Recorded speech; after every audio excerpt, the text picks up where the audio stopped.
Take any mode of transportation you can as we are ready to fire up a Big 12 battle to start Kingsford Tailgate Week. Stillwater, Oklahoma, where Texas A&M comes in behind the big arm and swift feet of quarterback Jerrod Johnson. But waiting is Oklahoma State's latest great running back, Kendall Hunter, third in the nation in rushing. We've got a great one getting set to kick off at Boone Pickens Stadium tonight. Oklahoma State and Texas A&M cooking up a good one in the house T. Boone Pickensville. College football prime time served up by Applebee's. We'll get cranking into Big 12 shortly, but right now back to the studio. John Saunders, Dr. Lou, and Mark May. Day minute. Don't want to miss it. Use an hourglass.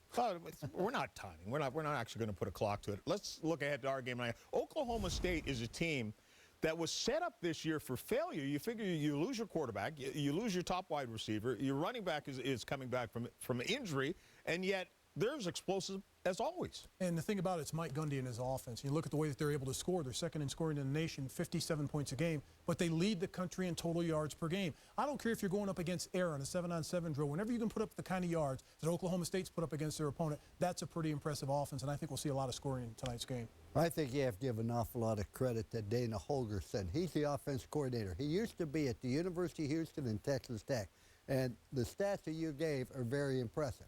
When you take the quarterback, I mean, just outstanding, Brandon Weeden. He's #2 in the country in pass efficiency. You look at the wide receiver, a young man named Justin Blackman. He is #1 in the country in yardage per game reception at 148 yards a game. And then Kendall Hunter's having a phenomenal year, #3 in the country. So I think that you have to give a lot of credit to Dana Holgorsen. And when you want to look at Houston, they miss him. And when you mention Brandon Weeden, you're talking about a guy who's 26 years old. He's old enough. He was a baseball player. What is it about that seasoning we've seen it time and time again work for guys who come back from baseball? Well, it's just that maturity and that confidence, because this is a guy that's been out in the world. He's taken care of himself. He's learned how to pay bills. He's learned how to feed himself and clothe himself. All of a sudden, when you're in college and you're on scholarship, you know what? You really don't have that many responsibilities except going to class and going to football practice and staying out of trouble. Here's a young man that's been through it all. He's seen it all, so he's very mature at that position, and he can handle just about anything thrown at him. I know that if I could have played when I was 26, I would have been on the second team instead of third, because I was more mature and much better then. But there's no doubt about it. The maturity, the body develops more, etc. You're better prepared. Plus, you've also probably got a few bucks in the bank, too. But let's not undersell Texas A&M. They have a great offense, a great quarterback in Jerrod Johnson. Yeah, no question about that. All right, stick around. Want to remind you...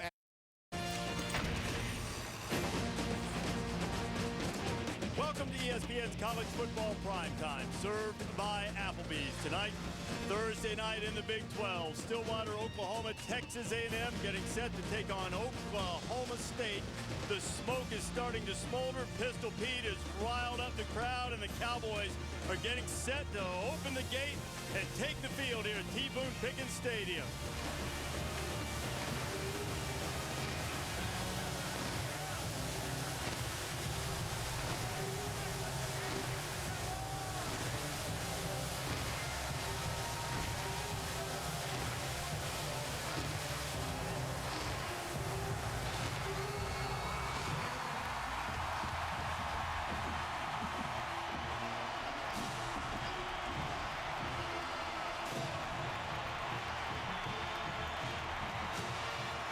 A sea of orange in the stands, the Cowboys wearing black as Texas A&M has joined them now, and both of these teams roll in here with high-powered offenses. Jerrod Johnson and Brandon Weeden, the respective quarterbacks, have spent the first month of the season pretty much bolstering that resume. Oklahoma State leads the nation in total offense and trail only Oregon in scoring. The Aggies aren't far behind on either count. Yet both teams undefeated, unproven, and untested, at least until tonight. Glad to have you with us Thursday night in the Big 12.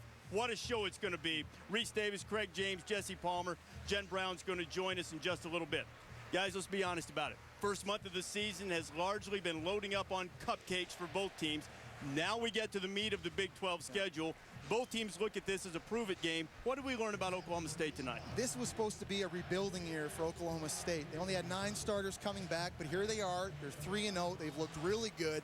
They're probably playing better than head coach Mike Gundy would have anticipated so far early this year. They went out this offseason. They hired Dana Holgorsen as their offensive coordinator. They've put up Xbox numbers so far early on that side of the ball. But they haven't yet been tested. They're playing a good A&M defense tonight. We'll find out just how good this Cowboy offense really is. These numbers you guys are talking about kind of can be confusing, misleading. It's hard to really predict because they haven't played anybody, as you say. But tonight we'll find out whether the Aggies can hold on to the football. 9 turnovers in the last 2 games. I believe that Mike Sherman's team is far better athletically than they've been. I think the Aggies show up. I think this is going to be a good game, a barometer game for both teams. But I think Mike Sherman's sensing that this is the game where I think he launches his new athletic football team. Yeah, you know, both of these teams would like to be a factor in the Big 12 South race. If you're going to have to win on the road. And the Aggies certainly have some great leaders and stars. Quarterback Jerrod Johnson, linebacker Von Miller. Both guys have had great statistics throughout their careers, but they haven't had a lot of wins. We spoke to both guys earlier this week. They said they want their legacy to be winning big games. Craig, they have an opportunity tonight to really lay the groundwork for that winning tradition down the road for the Aggies. Set me up with that groundwork, huh? You like that? How about that? It's the handoff. Segue, baby. Here we go. Kendall Hunter. Kendall Hunter, number 24, back in 08, was an All-American running back. 1,555 yards on the ground, 16 touchdowns. He was the man. Had to fight through injuries last season. All of a sudden, he's healthy. Now he's in this offense that's spread open. It's open. It's one-on-one with linebackers. He loves it. The 157 a game that he has, he could easily keep those numbers alive. Oklahoma State has put together back-to-back 9-win seasons. The architect of that is Mike Gundy. He's with Jen Brown. Thanks, Coach. Brandon Weeden is making his first start in conference play tonight. What do you expect from him tonight? Well, I expect him to play very well. Brandon's worked extremely hard, and he's improved in each game and each practice. We expect him to play well. Von Miller, who led the nation in sacks last year, was 17. How are you going to slow him down? Well, we certainly need to be aware of where he is on the field. He's very good, and we need to keep him under control. We don't let him get to Brandon Weeden. All right, thanks, Coach. Reese? And Gundy's counterpart for the Aggies tonight is Mike Sherman. Sherman, 2 games under 500 in his 3rd year at Texas A&M, but of course he had a very successful run with the Green Bay Packers. Head coach there, won 3 division titles, and he's put together huge offensive numbers during his time in Aggie land. Spectacular weather for football tonight. Temperature just a shade under 80. There's a little bit of a breeze that we felt down on the field when we were milling around in those tight quarters down here at Boone Pickens Stadium. Terrific atmosphere for football. Good crowd on hand on a Thursday night.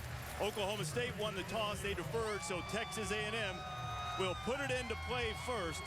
And this is a weapon for Oklahoma State. And Quinn Sharp led the nation in touchbacks last year, and this season in 30 kickoffs. 30 kickoffs already. 24 of them have been touchbacks. We'll see if the Aggies get an opportunity to return the kickoff tonight as we get set to go from Stillwater.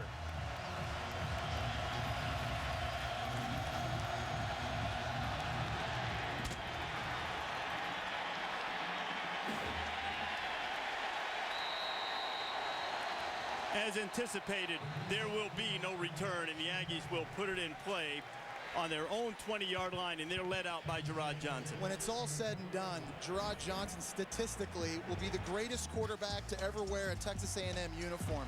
He's coming off a bad performance 2 weeks ago against Florida International. He threw 4 interceptions in that game. He's got to come out tonight, stay poised. He needs a bounce-back performance. Those 4 interceptions that Johnson threw came on consecutive possessions in the 3rd quarter before the Aggies rallied to win it in the 4th. First play from scrimmage coming, and there's number 1 who will lead the Aggie attack.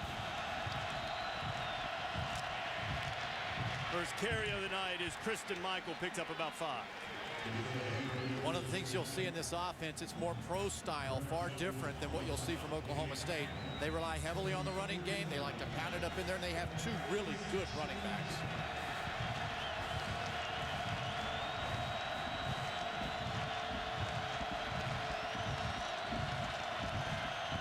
Johnson's first pass is complete. Terrence McCoy has it for a first down. You see Texas A&M going with the up-tempo offense. Oklahoma State coaches didn't know what to expect. Remember, Texas A&M hasn't played on television yet this year, so they're finding out what the tempo is going to be. Bill Young, defensive coordinator, said, I called some of my buddies and coaches coaching to see what they thought, and they said, I don't know. It's just, we're going to find out. Johnson to run it. Jerrod will get up close to the 35-yard line. Mike Sherman, despite his West Coast background with Texas A&M over the last year and a half or so, has picked up the tempo a little bit. Have a player down on the field for Oklahoma State. Looks like it's Justin Gent. Gent, the senior linebacker from Irving, Texas, who has played much better than defensive coordinator Bill Young could have hoped for this year, stepping in at a position where the Cowboys lost all 3 starters last year. And they're very thin this year. Middle linebacker Ori Lemon had to play all 82 snaps against Tulsa because he didn't have a backup. Get a chance to watch this again. There's Gent lowering his right shoulder on the collision. Oof. Yeah, and there was a lot more force going into Gent than there was him delivering it to those 2 or 3 players. So that's as you say, a very thin linebacking core with a couple of true freshmen in the 4-man rotation. Doesn't it scare you guys, though, when you watch guys try to make tackles with their heads down? You always hear coaches talking about see what you hit. Keep your head up and your helmet up. That time it looked like Gent kind of just lowered the boom. Didn't exactly see where he was going. We hope he's okay. Gent's collision with his teammate James Thomas. Certainly we hope he'll be okay. We'll check on his condition when we come back. We won't have better news than this all night here in Stillwater. Justin Gent, senior linebacker for Oklahoma State, who went down after colliding helmet to helmet with his teammate James Thomas, got up and trotted off the field. Now, I'm not so sure Justin Gent didn't knock himself out on contact. He makes the hit on Johnson, and you see his face slam against the turf right there. It tells me maybe he was unconscious after the hit. Oof. There is Gent. Trainer's talking to him. He's replaced in the lineup as Gent by Tolu Moala, who too is senior from Inglewood, California. 2nd down and 8. Aggies have picked up a 1st down. Kristen Michael. It's a little bit of running room. It'll bring up 3rd down. You see Mike Sherman calling a play going right at Moala, seeing if he can handle it over on that side. And I like the play calling by Mike Sherman. This football team wants to survive this hostile environment early in the 1st quarter. No better way to do that than run the football. Aggies converting a little over 50% on 3rd down.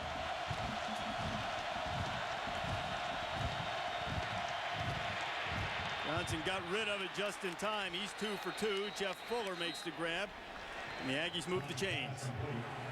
Jesse, you and I were on the field before the game, and Tom Rossley, the quarterback coach, was saying we face a defense in practice every day that moves so much with different blitzes. We're used to these things. Look how big and tall Johnson stood in there. 6'5", 250. He's not scared. Play fake. Johnson, a lot of running room. He'll slide into Oklahoma State territory at the 45. Should have the 1st down. Jerrod Johnson has unbelievable athletic ability. He'll throw and then run when things break down. I think you and I watched him last Thanksgiving against Colt McCoy in Texas, and his legs, Reese, the legs, when he takes off and runs like that, that's what really makes him good.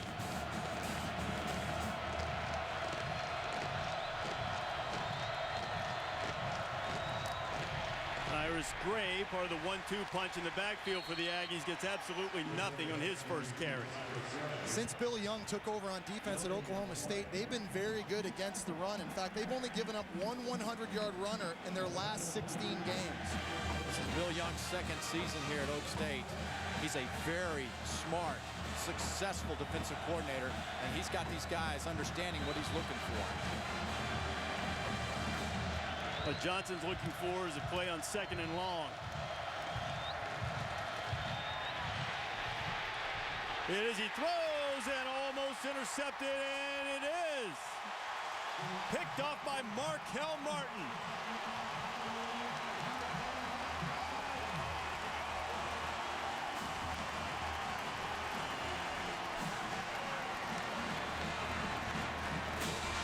Play action has been successful so far in this season, but the blitz zips inside. The block not being able to be held by Patrick Lewis, the right guard, and comes clean to hit it. It's the 2nd time tonight that an Oklahoma State Cowboy hasn't been clean but has gotten in the face of Jerrod Johnson. That time, it was James Thomas, the outside linebacker, and that forces the errant throw and the big interception. So the nation's #1 offense will take over after Johnson's 5th interception of the season. Cowboys averaging nearly 600 yards per game. And everybody will come back to the sideline. I can only presume that what they're looking to see is if Martin got his hands underneath the ball. The referee tonight in the white hat is Mike DeFee. Replay official is David Dumas. Ruling on the field was the interception. It has to be indisputable video evidence to overturn it. What do you guys think? You know, originally watching it live, I thought it was an incompletion. Looks like right there, Martin's able to pretty much get under that football. I think it's a catch, Craig. What do you think? I think it's a catch. There's nothing that's indisputable about overturning that. He's definitely, yeah, he's got it in the body. That's a catch. That's a catch. That's a great play by strong safety Markel Martin. Martin is a guy that is more noted as a big hitter. He's wiped out a couple of face masks on his helmet this year. Picks up his first interception. But this really is a difficult mental blow to A&M's offense early on because they had focused so much on that, and they've heard so much this week about Jerrod Johnson, 4 consecutive picks last week. And how about Oklahoma State defensively? Defensive coordinator Bill Young preaches, hey, turnovers, and his goal is to get 3 a game. That's a great start. If this call stands, what a great start for the Cowboy defense.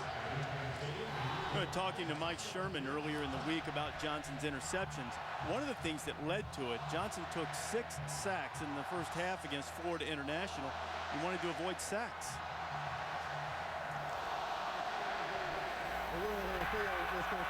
It's an interception, first down. So the ruling from the replay booth will be a popular one here, and the Cowboys coming up with a turnover on defense and putting the offense in business at their own 33, and you'll get your first look at Kendall Hunter, the standout running back for the Pokes. Brandon Weeden, Justin Blackman with his first catch of the night. And the offense is led by Weeden, a 26-year-old former baseball player. I had a chance to watch him throw this past summer at the Manning Passing Academy. He looks the part. He is the part. He's got a big league arm, no pun intended. Kendall Hunter slips one in the backfield, but a lot more Aggies are there to greet him. Well, playing in the backfield and staying around Brandon Weeden is the goal of Tim DeRuyter, defensive coordinator at A&M. They want to see if Weeden, the pitcher, the baseball guy, can take heat and pressure and make decisions from that.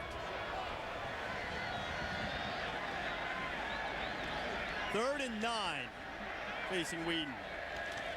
Quick pass to Hunter. Hunter hit immediately. Stayed on his feet, and the Aggie defense is swarming. And Oklahoma State will go 3 and out. Big strategic part of this football game is between these two coordinators. Tim DeRuyter was at Air Force. Dana Holgorsen, the offensive coordinator, now at Oak State. 4 times down the last 31 games, Holgorsen's gone against DeRuyter. They understand defensively what he's trying to accomplish. A lot of chess match going on. Flag flies. Aggies almost got to the punt of Quinn Sharp. A little fingertip grab by Kendrick McNeil.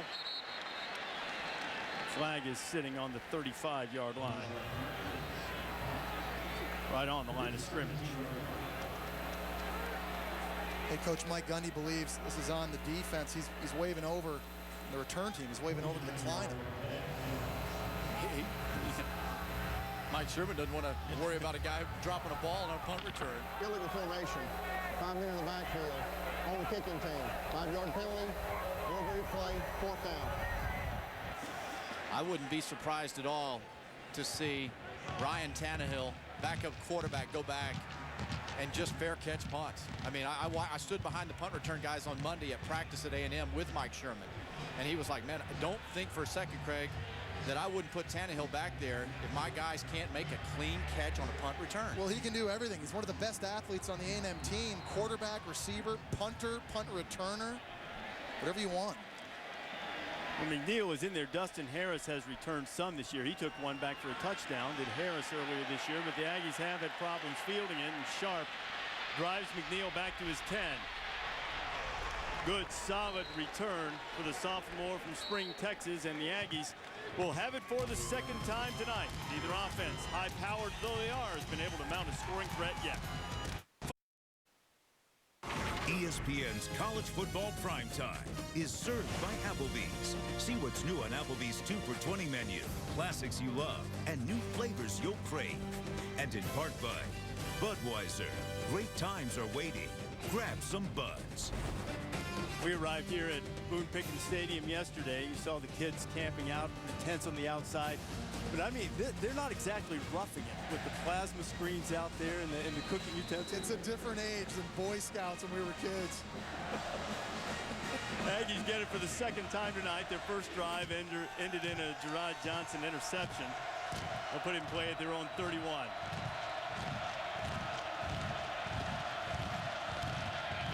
Cyrus Gray. Very short pickup. Moala, who checked in for the injured Justin Jett, who, by the way, been taken back to the locker room for further examination and observation. Moala made the stop.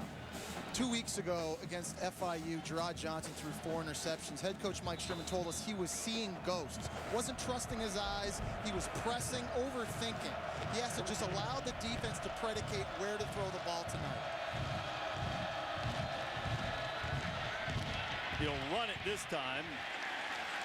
Again, Moala is everywhere. Another tackle for 59.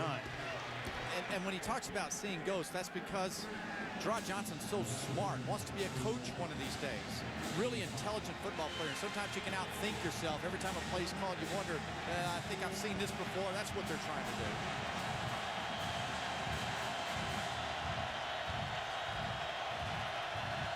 Aggies have converted their only third down opportunity. Folks showing some blitz.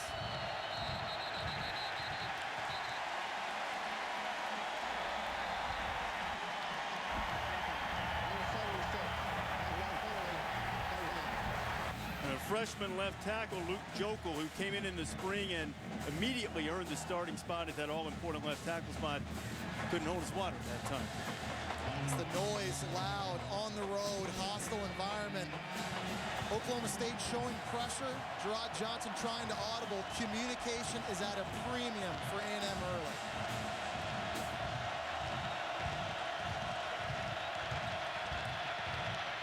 Johnson wanted to throw the screen to Gray. It never got set up. He spiked it, and the Aggies will punt it away.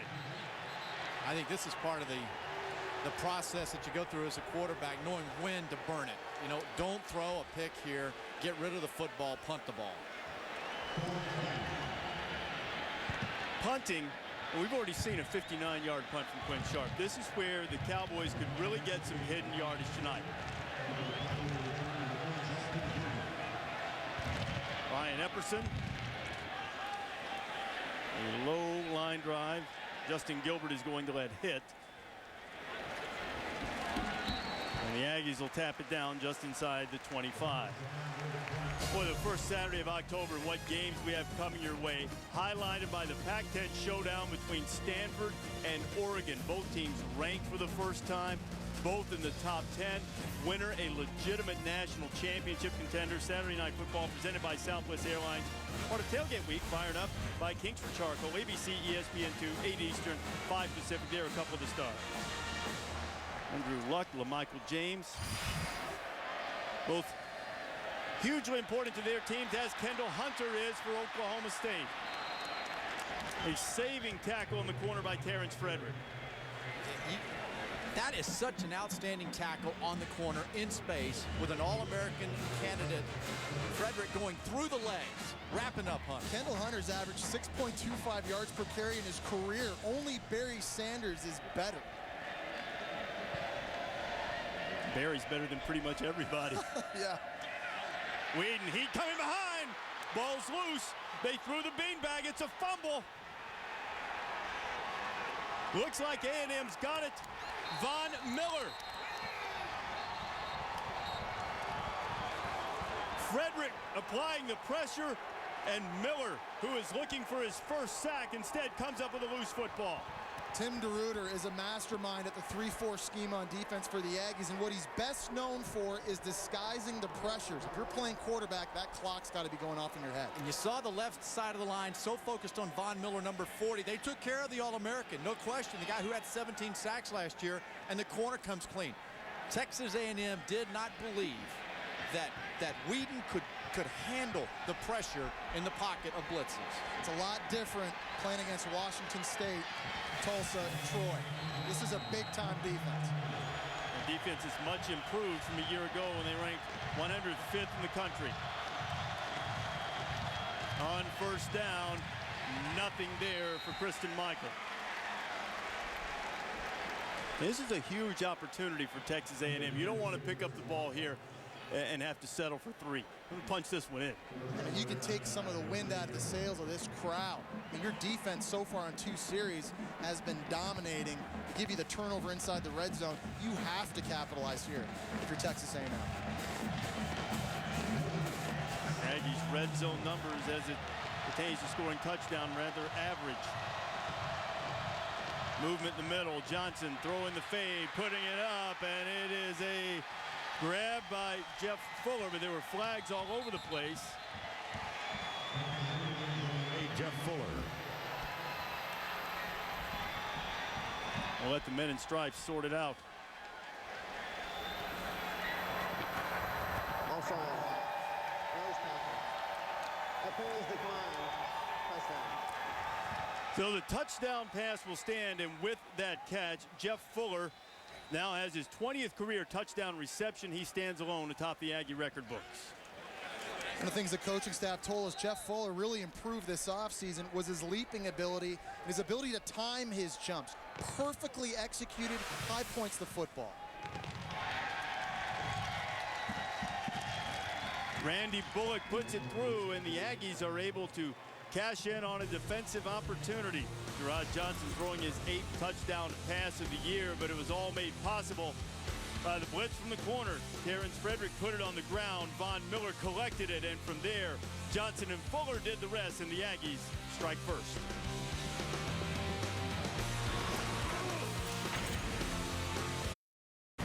There is a reason Jerrod Johnson is going to be regarded as the greatest quarterback in Texas A&M history.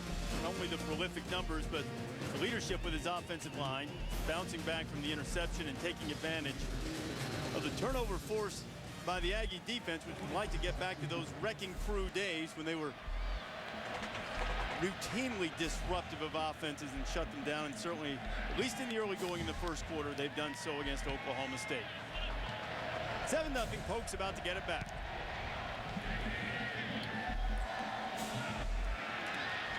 It'll be Victor Johnson on the return. Johnson will get it up just across the 20-yard line. So in the last series, guys, defensive coordinator Tim DeRuyter, who came to Texas A&M from Air Force, against Dana Holgorsen, as you mentioned earlier, Craig, Holgorsen and DeRuyter faced off 3 times in the previous 18 months, the last time in the Armed Forces Bowl, and they absolutely shut down Case Keenum in that attack, picked him off 6 times, held him to just a little over 200 yards. Yeah, a lot of disguising, a lot of movement in that secondary. We're seeing early on right here, DeRuyter has a really good game plan defensively. Brandon Weeden firing up top. And the grab was made by Justin Blackman. Justin Blackman is a guy that Dana Holgorsen compares a little bit to Michael Crabtree when Holgorsen was coaching at Texas Tech. He said he's not yet there, but he has the same ball skills. Hunter, the quick carry. I don't think they wanted to give the replay booth a chance to look to make sure Justin's toe wasn't touching the white. Blackman leads the nation receiving yards per game, nearly 144 per. He leads the nation in scoring and in touchdown percentage. And you know what? This offense, they want to get to the line of scrimmage and to try to confuse the Aggies on defense because of the early success. Weeden. This is complete to Bo Bowling, and folks will move the change. What about Blackman's catch? We'll see. Have a chance here to see if he got that 1 foot down. He goes up for the ball.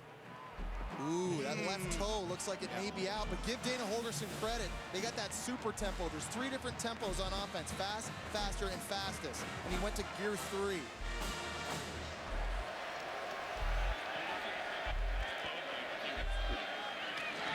Weeden to throw, and he's got that strong arm long across the field. He was looking for Cotton Shelf.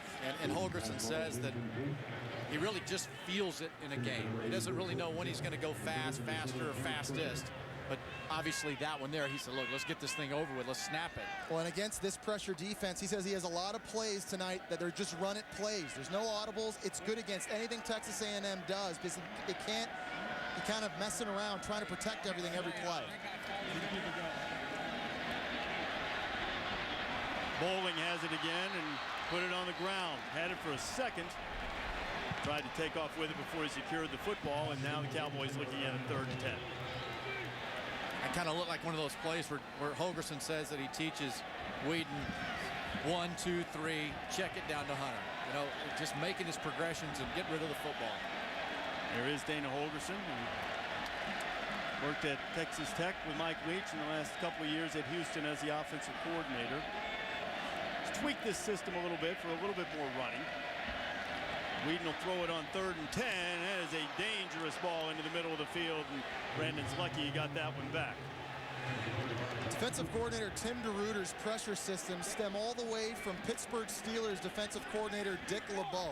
He brings them from all over the place. Yeah, you can see here how they dropped out, Jesse, you know, and that just puts a different look in front of that pitcher's mind. That old baseball player didn't see that when he was traveling on school buses around the country. That single A ball? No.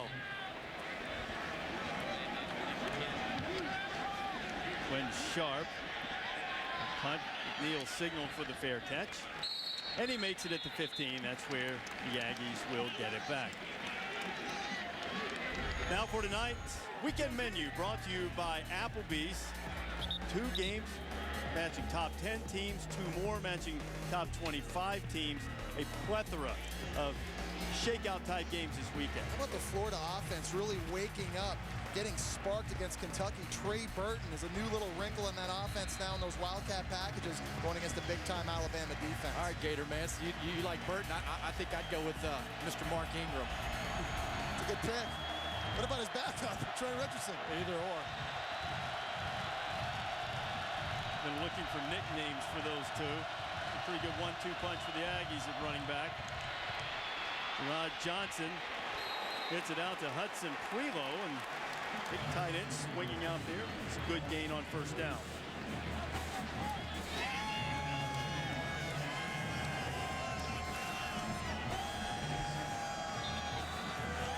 Not even Halloween. All dressed up and ready to go on the final football night of September.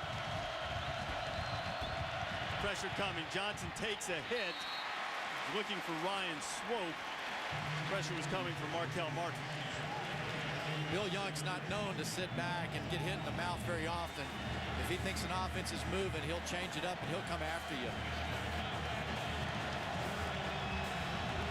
Now a 3rd down facing Johnson, and right now really going both defenses, having the better of these 2 offenses who put up great numbers in their first 3 games.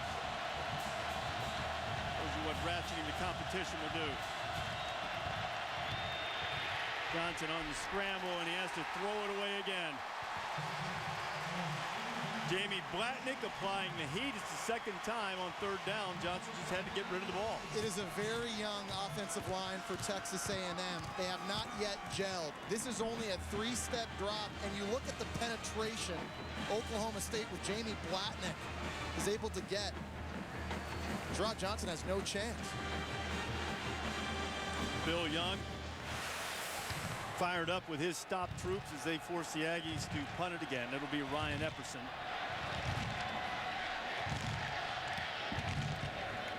Justin Gilbert deep to receive. And nowhere. Good coverage by the Aggies punt team. And Oklahoma State will have it back. Already touched on the weekend a little bit. Boy, Saturday afternoon, 3 college football games available regionally on ABC or ESPN. Mac Brown in Texas, after what Mac termed an embarrassing performance against UCLA, have a chance to atone in the Red River rivalry, and some are going to see Wisconsin and Michigan State, Virginia Tech and North Carolina State. Wolfpack of Tom O'Brien, we saw a couple of weeks ago, still unbeaten. College football presented by Buffalo Wild Wings. Part of Tailgate Week on ABC or ESPN at 3:30 Eastern.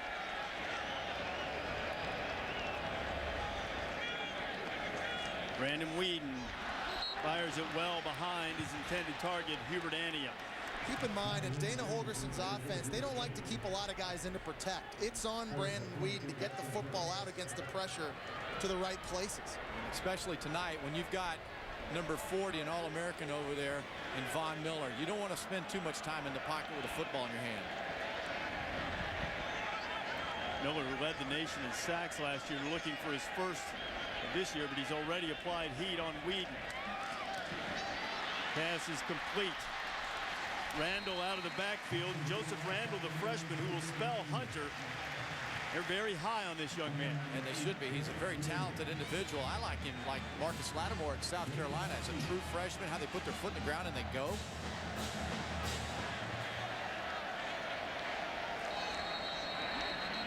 Folks trying to get it off quickly, and the flags were flying. And Start. Offense. Number 81. 5-yard penalty. 3rd down. Got the wide receiver, Justin Blackman, for the false start. And that's the problem with the fastest part of that equation, right, Jesse? You know, you can mess yourself up. Super speed tempo sounds great theoretically, but guys have to get lined up and set. And that's on the quarterback to make sure everybody is. So now it's 3rd and 7. Weeden stands in, fires into traffic. It is intercepted. Dustin Harris, his 2nd pick of the year.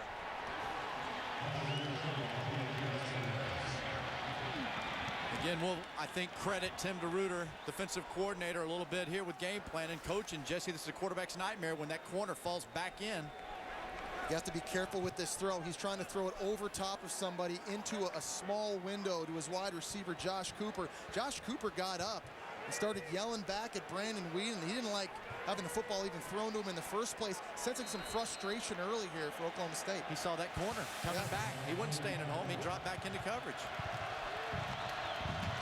So on 1st down, Christine Michael rumbling into Cowboy territory. He gets inside the 35.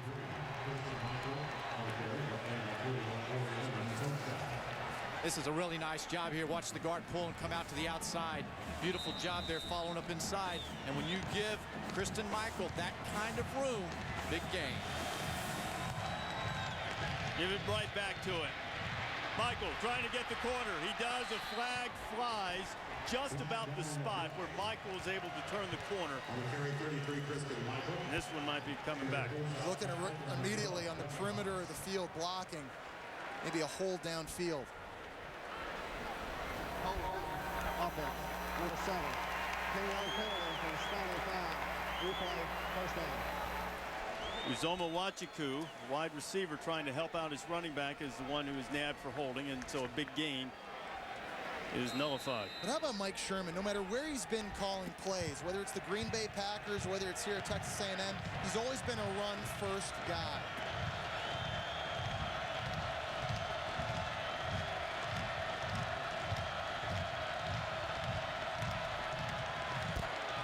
Johnson throws it along the sideline, and they will rule that one incomplete. Wachiku stood up showing them the football, but the officials right on top of it. I think, Jesse, early on, I can see here in the film study that we've done that tonight Jerrod Johnson's throwing the ball a lot more confidently than he did. I didn't see the ball fall out on that, did you? I thought it hit the ground. Did you? Yeah. Just as he got his hands on it and went to the ground. Bring up 2nd and 15 for the Aggies. Johnson taking a shot. Traffic out there. Incomplete. Markel Martin, intended target once again was Wachiku. This is a tricky throw for Jerrod Johnson because Wachiku is able to run by the safety after the hard play action fake. but the ball hangs in the air too long, and it allows the backside corner to get involved and break up this play. Johnny Thomas, the safety, is run by. You see number 10, Markel Martin, doing a great job with his speed, getting back in the play. They're each able to outcompete the receiver for the football. Well, Wachaku struggled to get to his feet, and he tried to make it to the A&M sideline, and they're tending to him right now just outside the 10-yard line. He went up in traffic and landed hard on his back. Wachaku, a sophomore who earned a starting position as a freshman last year. Still plays a lot, been surpassed at least in terms of starting by Terrence McCoy. And Wachaku, a big play guy for the Aggies. A lot of people thought heading into this year, this may have been the best Texas A&M receiving core of all time. I mean, when you think about guys like Jeff Fuller, Terrence McCoy, Ryan Swope, Wachaku, I mean, there's some big weapons on the perimeter of the field for Jerrod Johnson. They had high hopes this year. Guys like Ryan Swope stepping up and really coming into his own, picking up where he left off at the end of 09. Comes in now, he's got 13 catches against SFA in one game. So you might be right, Jesse, a lot of talent out there. The Orange rising up on 3rd and a long 15.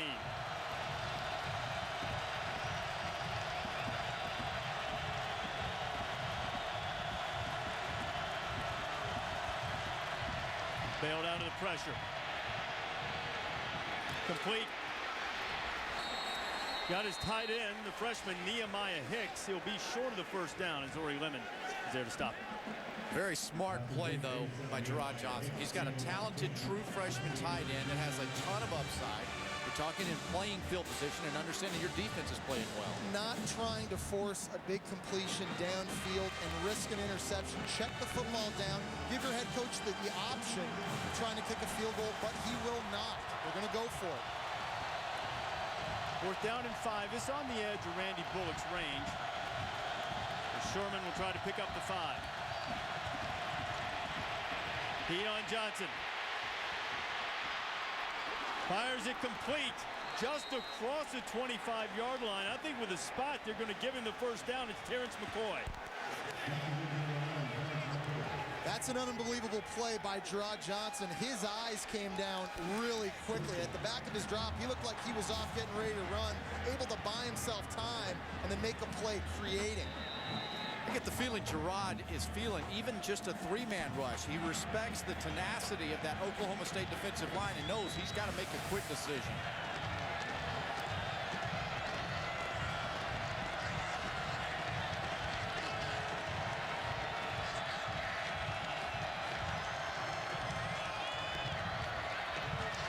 Johnson for the end zone and overshoots McCoy.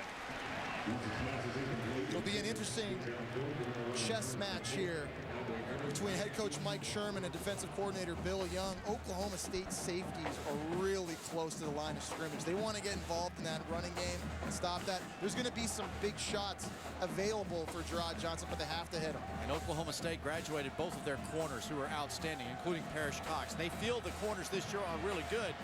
They're untested, unproven. He thinks they're an upgrade from last year. You believe that? No, not yet. 2nd and 10. Pressure. Johnson has to get rid of it. There's Tannehill with the catch. And the backup quarterback Slash has it inside the 10. It'll be 1st and goal for the Aggies.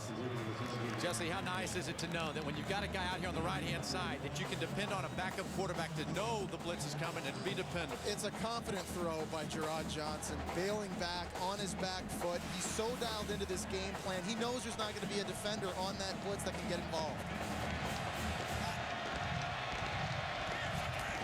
Shift the formation.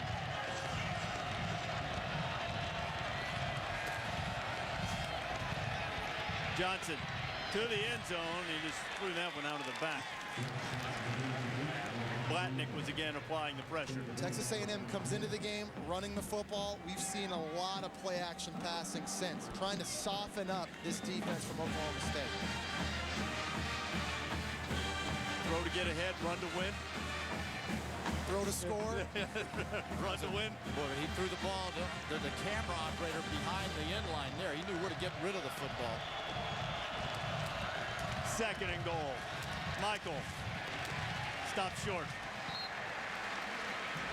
And I think that, guys, that's the part of football and of offense that I like, is the ability to get up there under center with a quarterback taking a snap and short yardage goal line and get after it. You know, the best red zone teams in the country are the ones that can run the ball down close. This is a pro-style offense you're seeing from Mike Sherman and A&M. Got Michael Lamont in at fullback.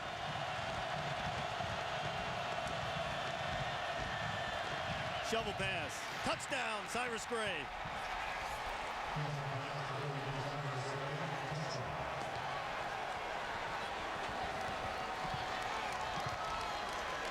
The guys, the Aggies were able to take advantage of that heat and flip it to Gray for the touchdown. When you do this right here, this play action, the linebackers, watch those linebackers in the orange and what they do. As soon as they see that the ball is not there, they turn and they bail out.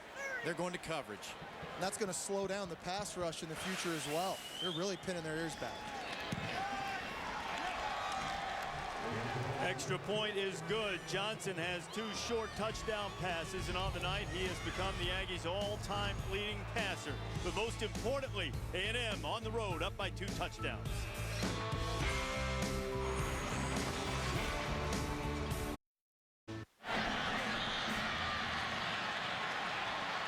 Kickoff after the Texas A&M score, returned by Victor Johnson, and the Aggies get him on the ground just short of the 30-yard line.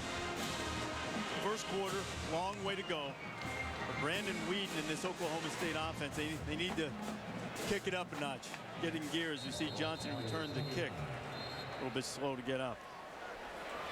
Being down 14-0 against a dialed-in Aggie defense is not where you want to have Brandon Weeden right now. You know, again, they're running a 3-4 scheme on defense for Oklahoma State, or for Texas A&M. It's not what you're used to seeing each and every week in the Big 12 Conference. Here's a look at Johnson on the return.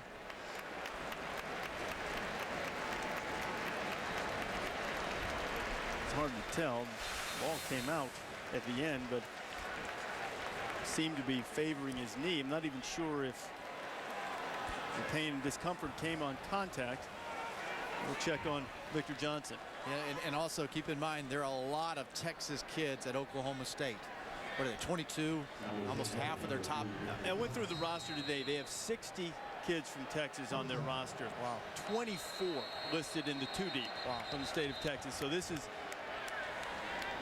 all of the conference games are important, but I think particularly for Texas kids, and you know this, growing up in the state, the football was so important there. A lot of the kids either played against each other in high school or at least know of each other. And it's important when they play schools from the state of Texas. Mike Gundy has done a great job, like going to Lufkin, Texas. Texas was challenging the ruling on the field that there was a kickoff. Interesting. Okay. That, like Des Bryant, I just want to finish that. Lufkin, Des Bryant, just a lot of talent that comes to Stillwater to play. The improved facilities here, too, certainly helped Mike Gundy in that regard to be able to get closer to a level playing field, particularly against Texas A&M. Now, you see Johnson, the leg was hurting, and that's what the focus was, but you see, I think the ground causes that. Yeah, I believe the whole hip might have been down too, but the ball was loose at the end. So A&M has used a challenge to try to get another turnover. They've already gotten 2 from the Cowboys tonight. They turned both into touchdowns, one on a very short drive inside the 10, the last one an 11-play 55-yard drive. After review, the ruling on the field is confirmed. The ball was down. Oklahoma State's ball, 1st and 10. Texas A&M is charged with a timeout. So Mike Sherman loses the timeout with the challenge and doesn't get the ball, but thought it was worth the shot. Things have been going his way in the first quarter. Might as well spin that wheel of fortune and see if you can come up with the ball again.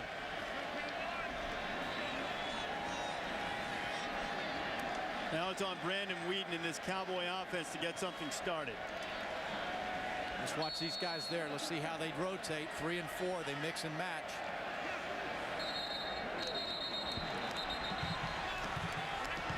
More flags flying.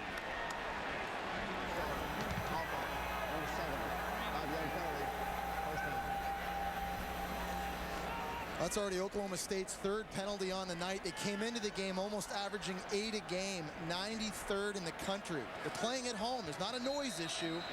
Got to clean it up. All 3 of the penalties, Jesse, false starts. Pressure on Weeden. Gets it quickly to Bryant Ward, his fullback, and there's not much doing. You know, for the first time in a long time, head coach Mike Gundy is not calling plays. Dana Holgorsen, this is his offense, his scheme. Mike Gundy told us, look, I don't know all the intricacies of this offense, so I stay out of it. He's been more involved in defense, made him a better coach.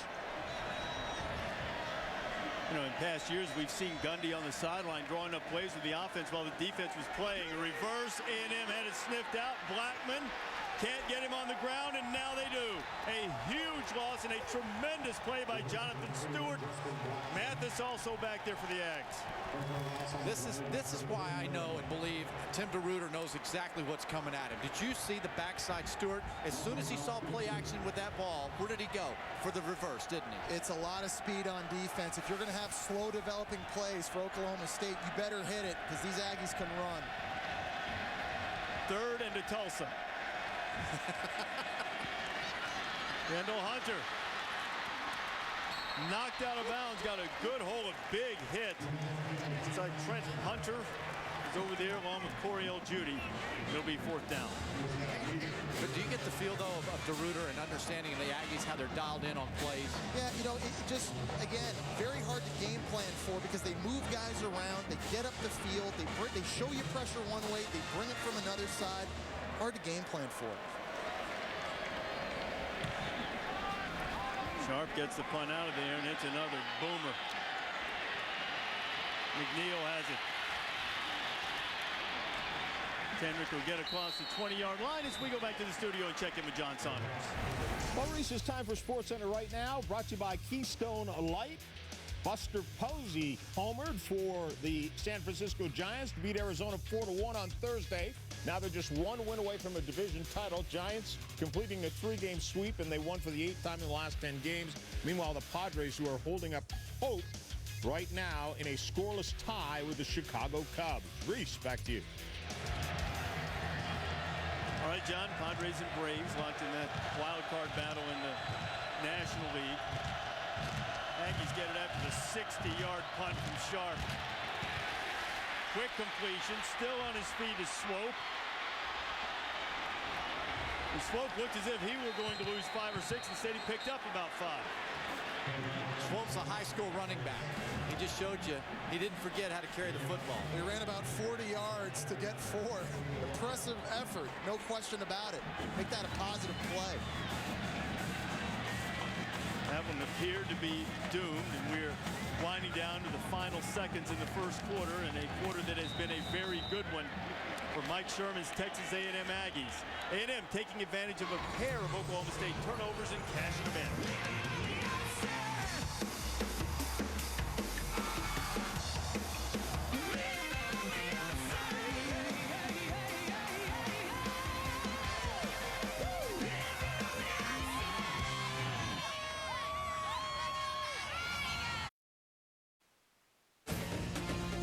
Just about to start the second quarter here in Stillwater. Texas A&M on top of Oklahoma State 14-0. The Aggies taking advantage of a couple of Cowboy turnovers. And you see the rush yards for Oklahoma State minus 13. That's largely due to a couple of huge losses. They lost 37 yards on 2 plays. A&M's cashed in both turnovers, and so far the nation's #1 offense hasn't done anything. A&M, meanwhile, the quick completion from Jerrod Johnson out to Ryan Swope gets it close to the 30. You know, we talked about Mike Gundy no longer calling plays for Oklahoma State. 2 seasons ago, Mike Sherman took over the play calling duties at Texas A&M. They've had a lot of success. It's gone to a more up-tempo style of offense. They've had some big production. And I like the combination. You've got Tom Rossley, who was the coordinator at Green Bay Packers, worked with Brett Favre. He's working with the quarterbacks here. It's just there's a lot of coaching going on. 3rd down run from Kristen Michael.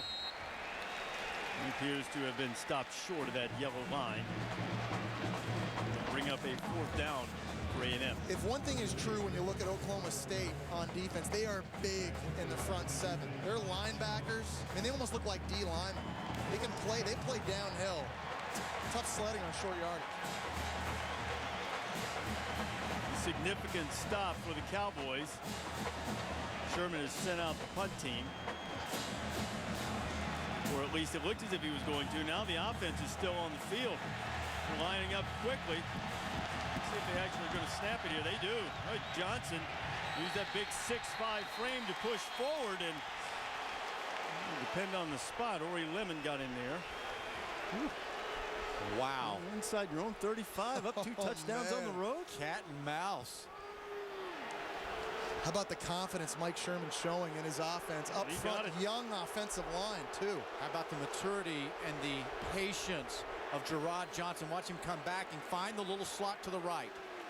You know, he just didn't bury his head and plow up in there. I think he probably got the first down. I think he also got a generous spot. 6'5", 245-pound frame worked out well. Pass is complete to Fuller. He's stopped immediately by Broderick Brown. Like the play calling right now by Mike Sherman. He's getting the football out of Jerrod Johnson's hands fast. The last 3 passes now have been quick out to the perimeter of the field. You saw Fuller work back for that ball. That was a long throw to the flat. That cost him last week. One of his receivers did not work back. Not much for Kristen Michael. You talk about Mike Sherman's play calling. During his time at Green Bay, they set several franchise records. He, of course, had Brett Favre. He had Amon Green running the ball. And during his first 5 years of the 6, his winning percentage was second only to Vince Lombardi. Wow. I mean, they put up wins. They won division titles. They moved the football. I'd like to pick up a 3rd down here.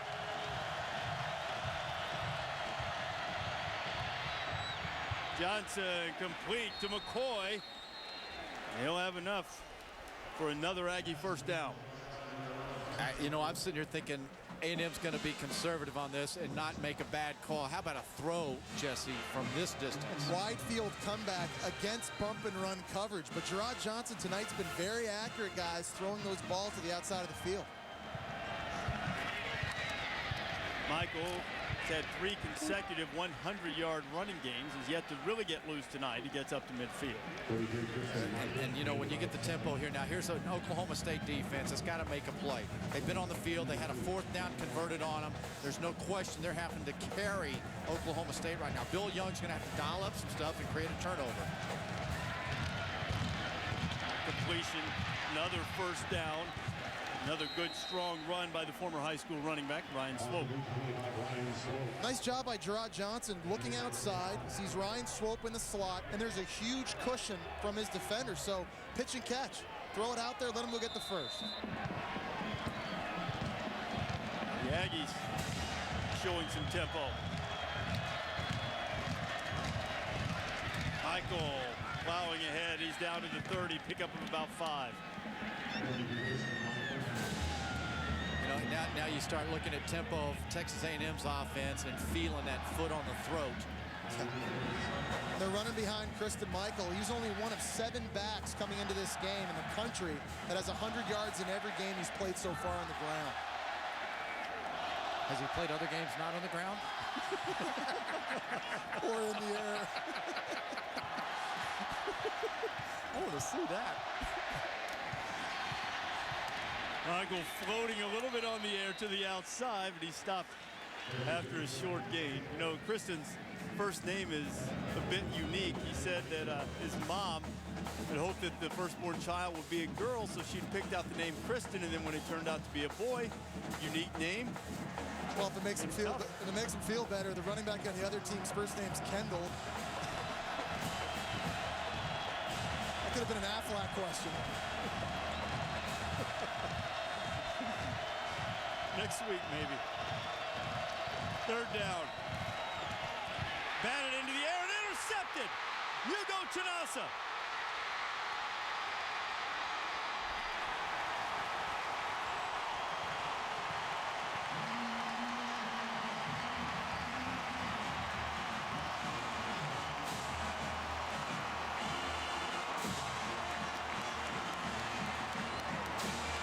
tried to cut Chinasa's legs down so that the quick ball to the flat could be thrown, but he did a nice job of using his hands and then getting them up.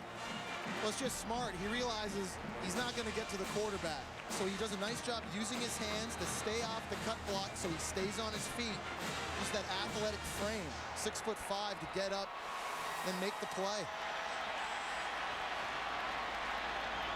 Chinasu had a pick 6 the last time these two played, and Stillwater sets up Kendall Hunter, and he bounces out of bounds, and the flag's going to fly, and they're going to get a personal foul added to it.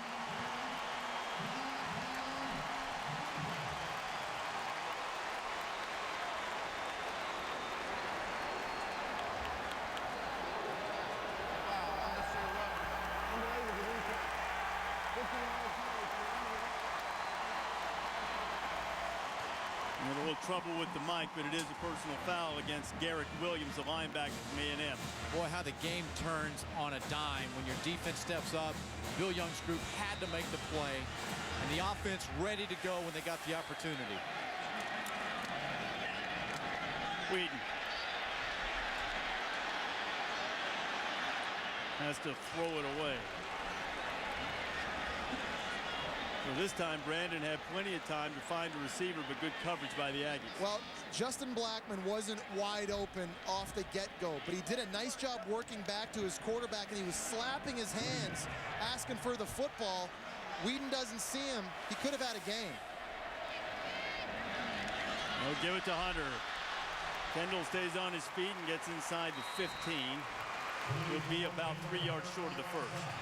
But I think that last play is indicative of a young quarterback. He might be an old guy, but he's still young in experience. And, you know, and DeRuyter said, I'm going to back up and not let you throw anything beyond me. He's 26 years old, but he's really only played 3.5 games of football here in this Oklahoma State offense.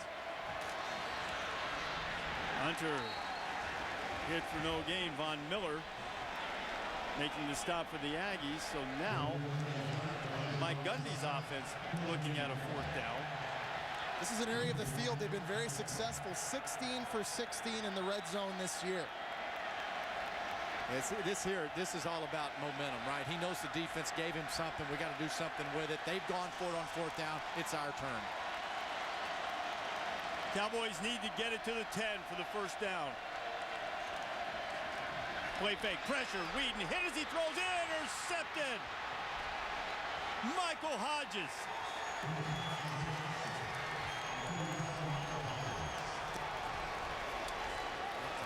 Lionel Smith came charging. Weeden took the hit, and it's another turnover. Fellas, that's twice now corners have come from the Aggs, hit the quarterback, and he didn't see it nor expect it coming. The first time it was Frederick, and it led to Texas A&M's first touchdown, and this time it stops the Cowboys' best threat.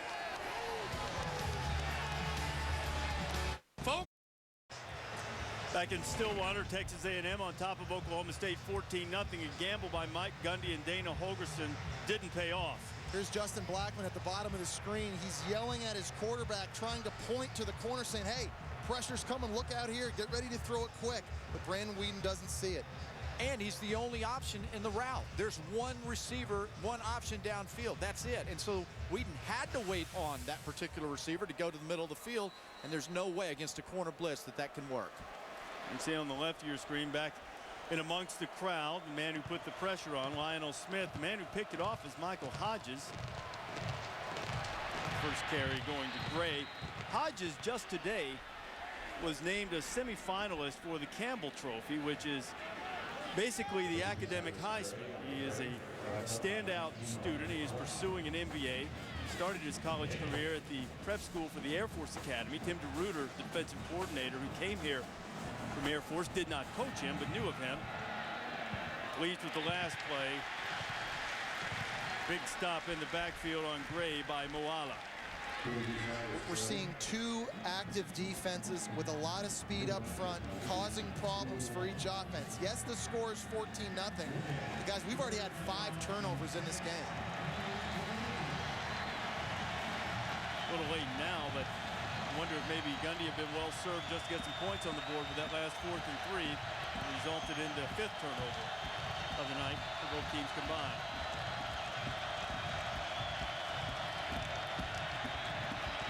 Johnson needs 6.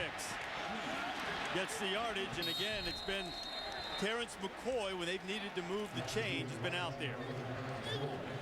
Jesse, you and I are up here watching, and you're immediately looking at Nehemiah Hicks, aren't you? The tight end underneath, thinking throw it under. Well, it's nice patience waiting on McCoy to come open. But again, Jerrod Johnson showing you his confidence, throwing the football in these slow developing routes to the perimeter of the football field. He's been very accurate on the comeback throws.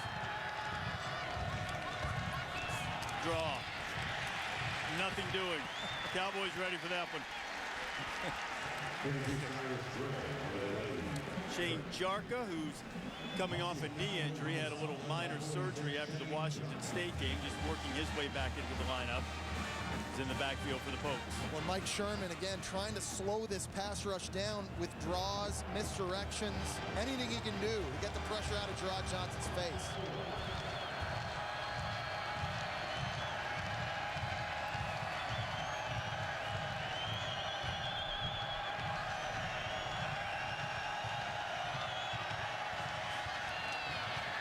Johnson, he's feeling the heat, and down he goes. You go, Chinasa.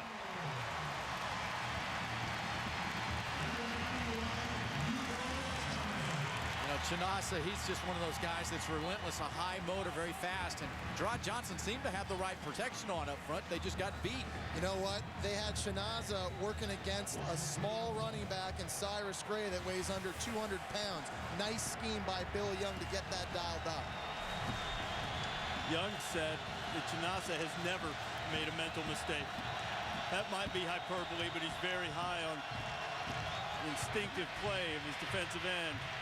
Aggies keep it on the ground. Michael picking his way, but he is nowhere near the first down. There's a little more room for the punt team. This is where the professional background comes into play for Mike Sherman. He's up 14-0, and he's got a defense that's doing extremely well. Don't do anything crazy before halftime.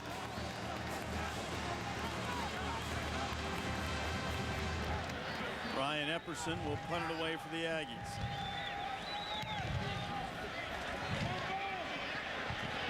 Gilbert calls for and makes the fair catch. And the Cowboys will have it back, trying to take care of the football and get something on the board before halftime. This defense has been dialed in, the pressure, especially off the corner, Jesse. Weeden's not seeing it. Well, they're moving guys around. They're making it difficult for this offense to see where the pressure is coming from. Weeden forced this interception into coverage. But in the end, you know, really, they've set up all 14 points so far for Texas A&M, and that has been the difference, the turnovers that A&M's been able to force. A&M's defense has been able to counter the miscues by the Aggies. Brandon Weeden responsible for all 3 turnovers, as you see Victor Johnson, who's been returning kicks for the Cowboys, headed to the locker room. We hurt a leg on the return earlier.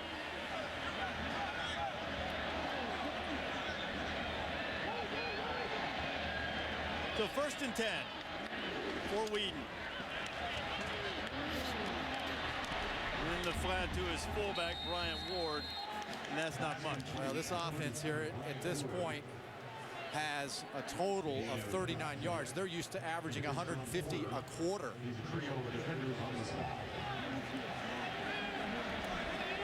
have to wonder about Weeden's confidence after the 3 turnovers. Get on the ground to Hunter. A&M is there to snow him under Jonathan Mathis leading the way.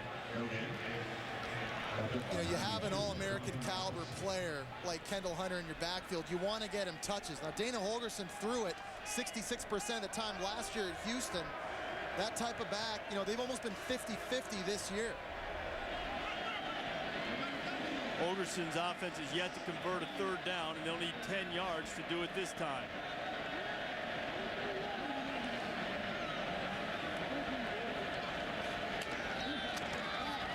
Time for Weeden. Right down the middle, complete, and 1st down. Bo Bowling on the grab. The former baseball pitcher can throw the fastball. I think this here is poor timing on the defense. You're going to see the left side. Plenty of time for Weeden to recognize a blitz coming and the line to pick it up and then throw down the field. That's a lot of confidence. You had a linebacker, Sean Porter, in the way of that throw. That easily could have been intercepted.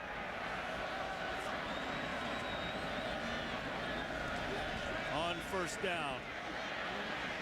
Weeden, Randall, hit immediately by Sean Porter. Now you're seeing Dana Holgorsen try to slow down the rush from Texas A&M with the slow developing screen game. That cat and mouse going back and forth.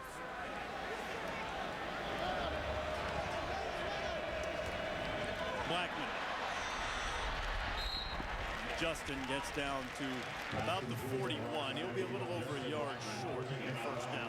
A&M's been substituting defensively, and that time Oklahoma State got quick to the line before A&M could get out there, adjusted, lined up, making a call.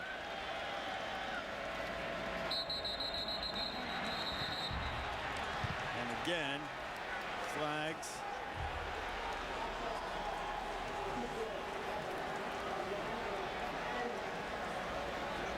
Guys, that's the second time tonight we've seen Oklahoma State try to go to that super tempo, but guys aren't getting lined up. I can't emphasize this enough. I mean, that's on the quarterback. You got to look around and make sure everybody is set. Yeah, I know you want to catch the defense off guard. You can't afford those 5-yard penalties.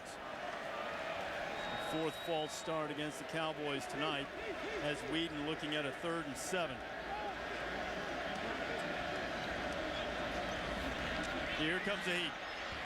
On the slant, complete, struggling for extra yardage. Good, strong run by Colton Chelf. Chelf kept those legs moving, and looks as if the Cowboys have converted their second straight 3rd down. Yeah, Lucas Patterson, 77, dropped out into fire zone, and that's just a nice job. Oak State blocking up front. Weeden, man down the middle. Touchdown, Oklahoma State.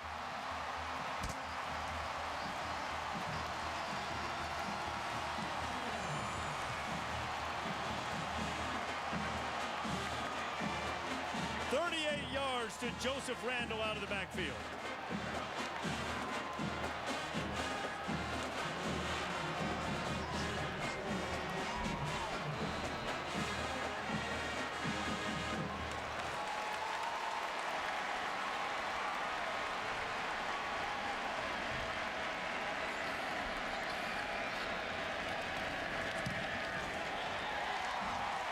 Dan Bailey's never missed a point after now, making 153 in a row, and with the strike from Weeden to Randall, Oklahoma State right back in it.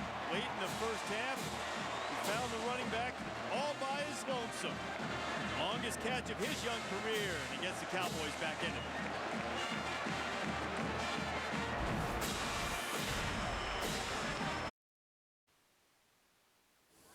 ESPN's College Football Primetime, brought to you by Mercedes-Benz, located on the web at nbusa.com, and AT&T. Find out what's possible with the nation's fastest mobile broadband network. AT&T. Rethink possible. Well, it took a little while, but Oklahoma State finally got a little offense cooking. Brandon Weeden settled down, hit all 6 passes on the drive.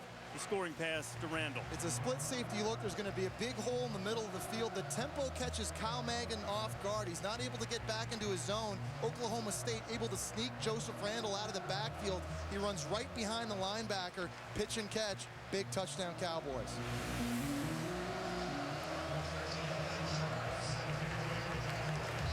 Paint your chest orange like that. You need a little something to cheer about. And finally, they have something. See what happened on the last drive. The previous 6 drives had been next door to disaster for Dana Holgorsen's offense, but Weeden got his composure back, hit all 6 passes, pokes back in it.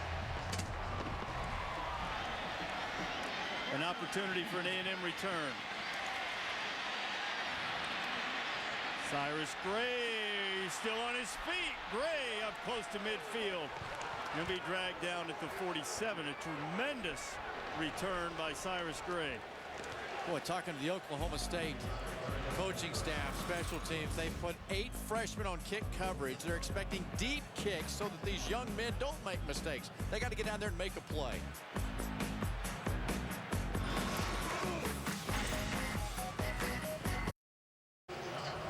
Back in Stillwater, Duck. Aflac. Thank you. Tonight's Aflac trivia question: which current Big 12 school has the longest current streak without winning or sharing a conference title? It's a question. Got the answer coming up for the Aflac trivia question Just a little bit. Stumped us. We had good guesses, though. Good second place guess. It wasn't Oklahoma or Texas. It was not.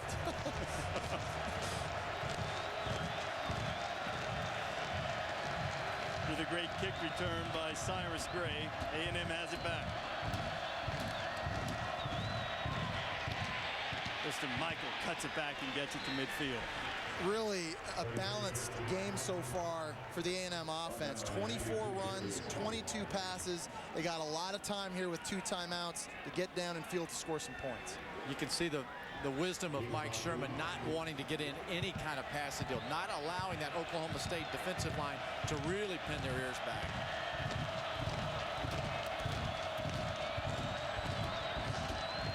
Johnson to throw.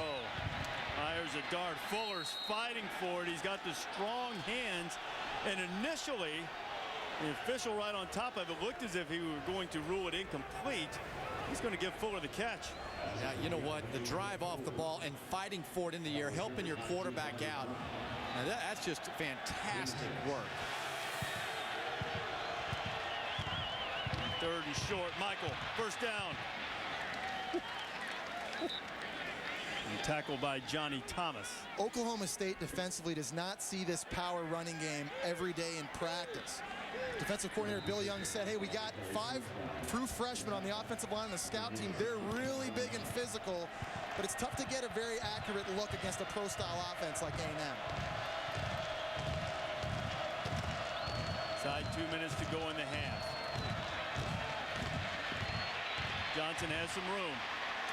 It closed down quickly, and Jerrod picked up what he could before Ori Lemon stopped it. Yeah, but a successful play. I mean, you know, that Ori Lemon standing there in the middle of the field about 12 yards deep, and he's spying, he's eyeing Jerrod Johnson. Jerrod just got to do just what he did, hold on to the football. And A&M ideally would like to score points and not give the ball back to Oklahoma State with tons of time with their explosive offense. Keep it on the ground. Michael. Woo. Strong, tough run. He'll move the chains. And the Cowboys is a little bit slow to get up. It's Moala. When Mike Sherman came here, the offensive line was nowhere near what he needed to be able to implement his offense. And he's worked at recruiting and teaching these young men how to play physical and smart up front.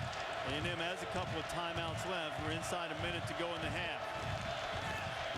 Shovel pass, scored a touchdown on this. This time it's on the ground. Fight for it. Looks as if A&M got it back. They're saying it's an incomplete pass. Wow. The shovel pass is safe because of that, but it looks as if he secured this one to me. He's got to make a football move once he has possession. I agree with you, Reese. Yeah, that's a fumble. I think that's a catch and a fumble. It looked as though A&M jumped back on it anyway. Now the clock is stopped. That's the benefit there. It stopped the clock. A&M has lost a timeout by using a challenge earlier in the half, but they still have 2. Sherman conserving those.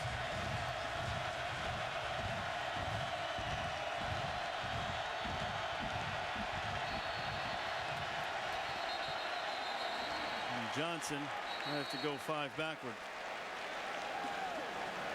and have a delay of game call.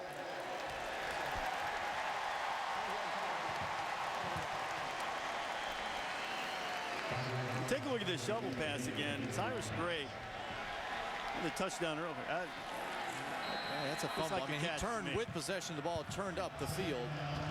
His reaction too. I mean, I know you're taught to go after the ball no matter what. I think it was great hustle by Evan Ike to jump on it either way. And a great play by Chris Donaldson of being there and seeing that. Or that's a big play.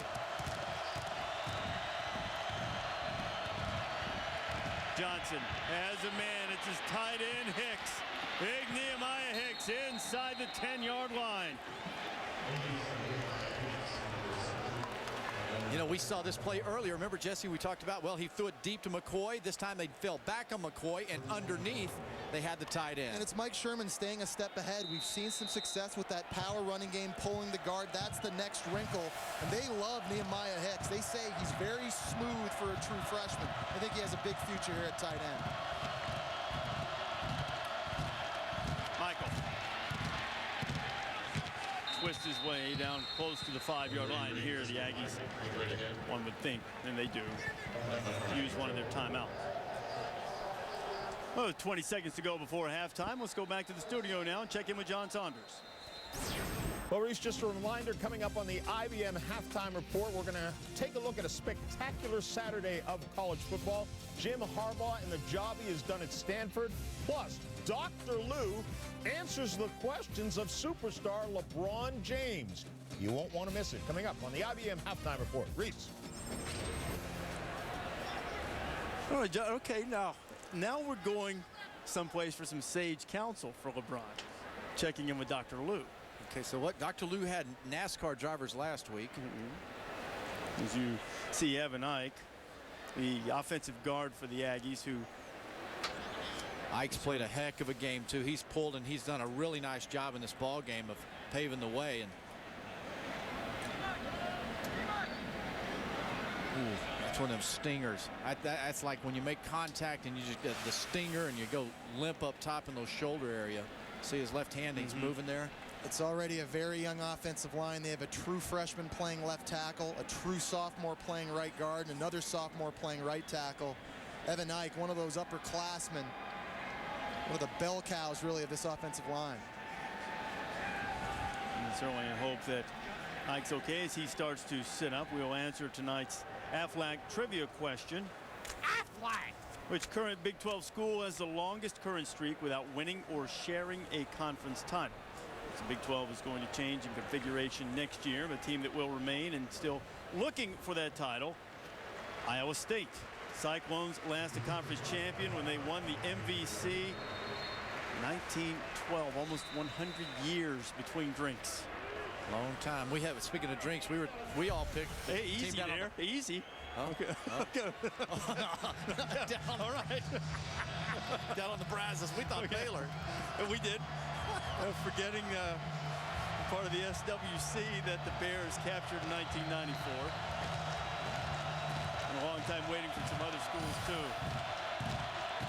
Joe Villavicencio checking in at guard for Ike. Johnson buying time, and he'll throw it away.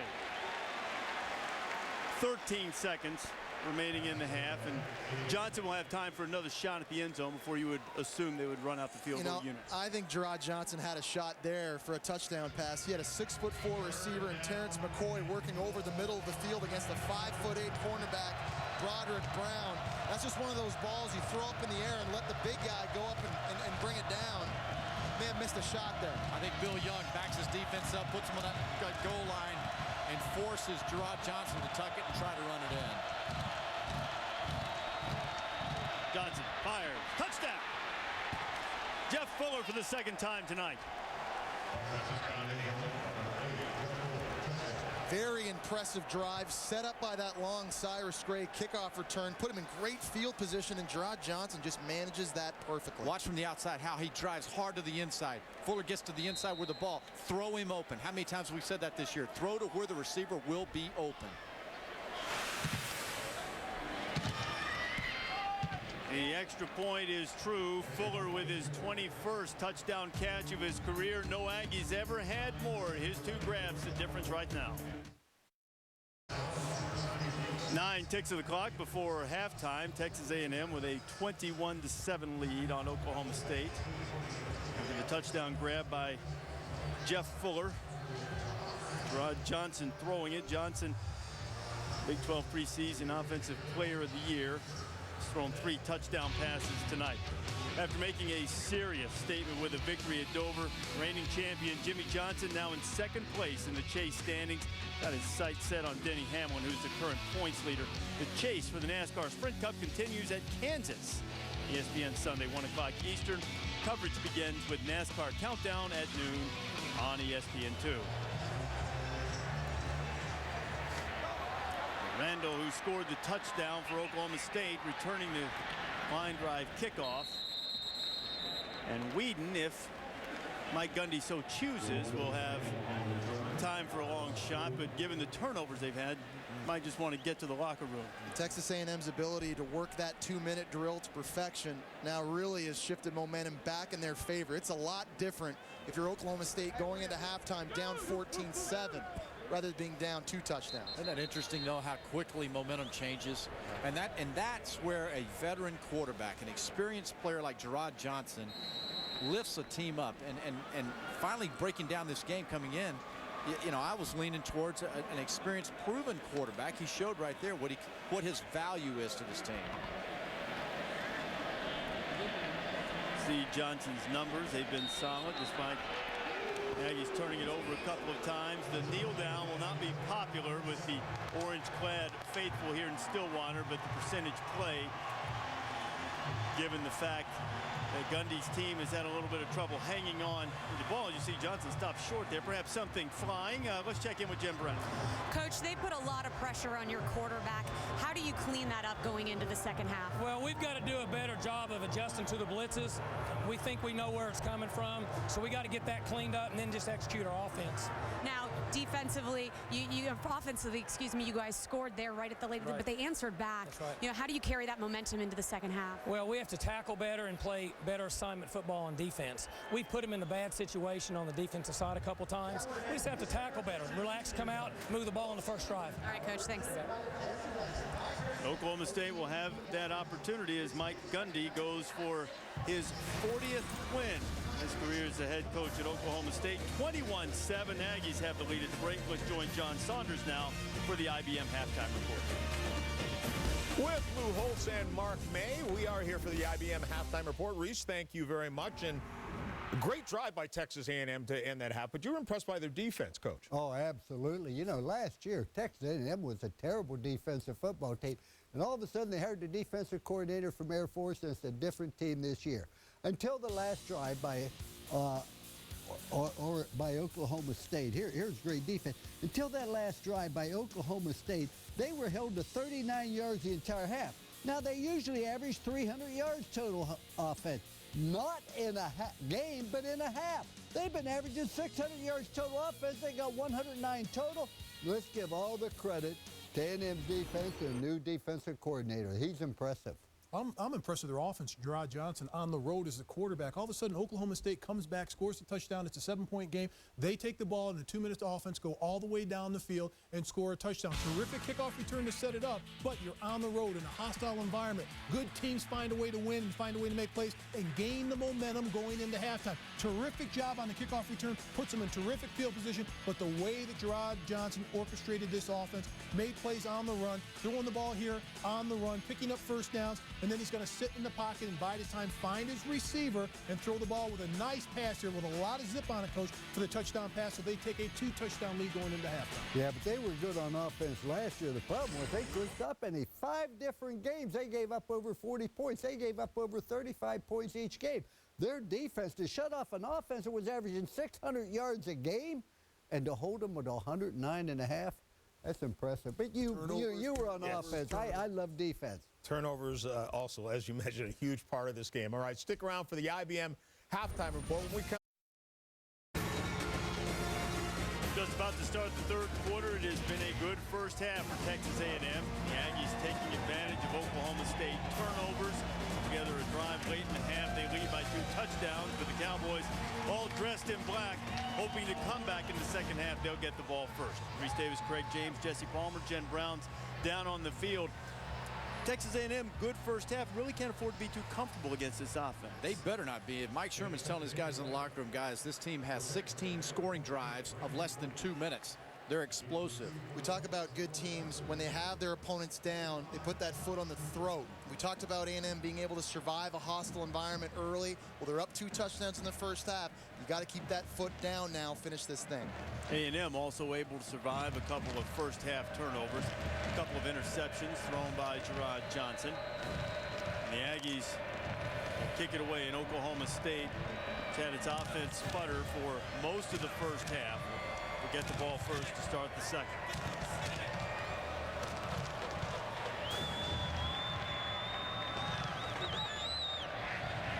Third quarter underway in Stillwater.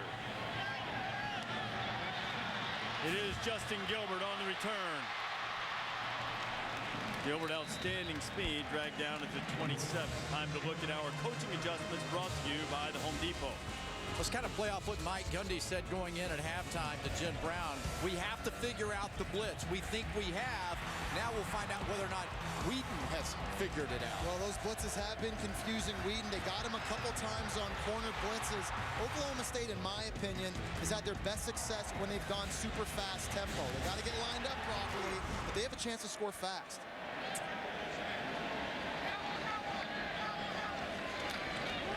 Kendall Hunter been very quiet for much of the night. It's hit almost immediately. It's an A&M defense that has been so impressive tonight, stopping the run. They came into the game giving up only 2.2 yards a carry, and this is an All-American caliber back. They're shutting down right now.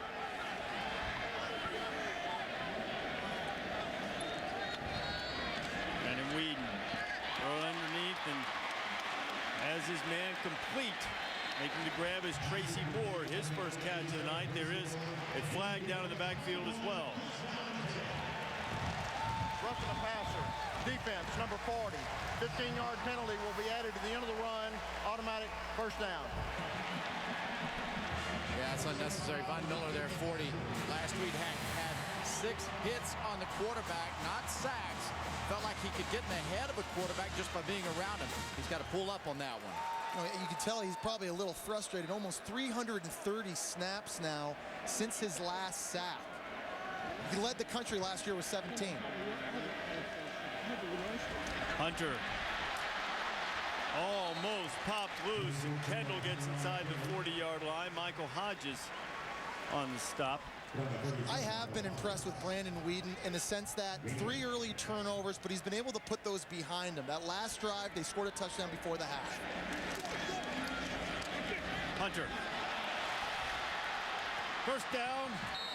Only pushed out of bounds by Trent Hunter. You know, one of the things that Weeden told us, he would rely on his baseball expertise. He was a pitcher in the minor leagues for 5 years. He said, you know, you give up a home run ball, you get bombed in the first inning, and your team's sort of looking to you to settle down.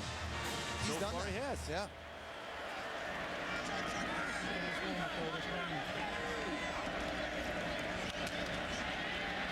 Weeden down the middle a little bit high and almost intercepted by Trent Hunter. Here is Brandon Weeden, who, when he came out of high school, was the first pick by the New York Yankees in 2002. It was in the 2nd round, but it was the Yankees' first pick.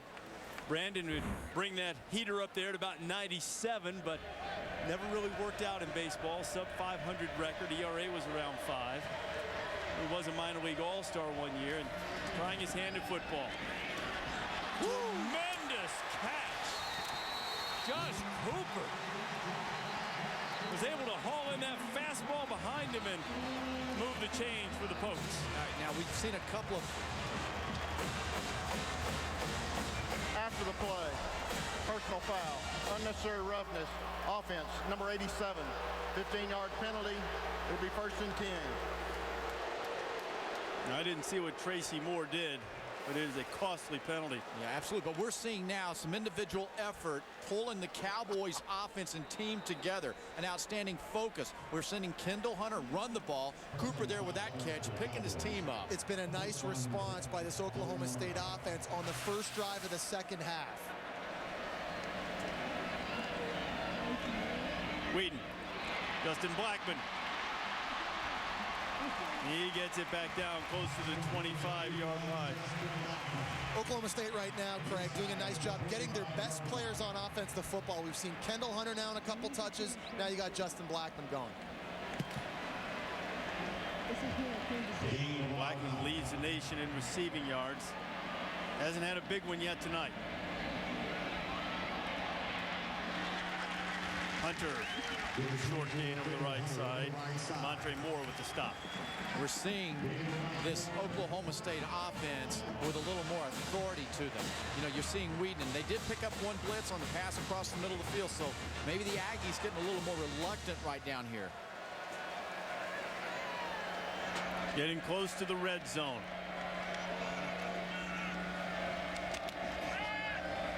Weeden's got company and just throws it out for what he hoped was a green spot. Closest man to it was Shaun Porter of A&M. Yeah, exactly. And it's a standard. Yeah, 3-4 defense. How do you let the big man Mathis that weighs 285 come clean without hitting him?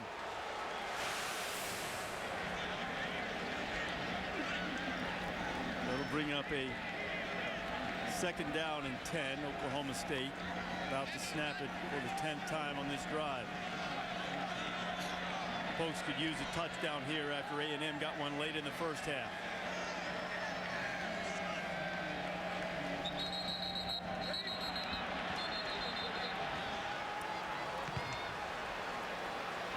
False start, offense, number 87. 5-yard penalty, 2nd down. Well, that's 2 penalties on the drive. 1 personal foul for Tracy Moore, now a false start. It's their 3rd false start penalty. Those mental errors, those dead ball errors that just drive head coaches crazy. Brings up a 2nd and 15. Pick up the pressure nicely. Well thrown ball by Weeden, and Bo Bowling has it. Bowling's down just inside the 15. All right, here's an Aggie now. They're going to drop out and try to follow the route. He's got route identification, right?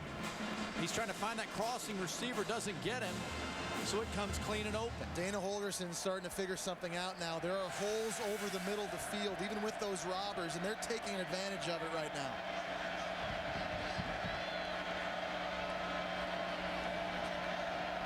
Third down and 2. Weeden. A&M has the first down. A&M still on his feet inside the 5.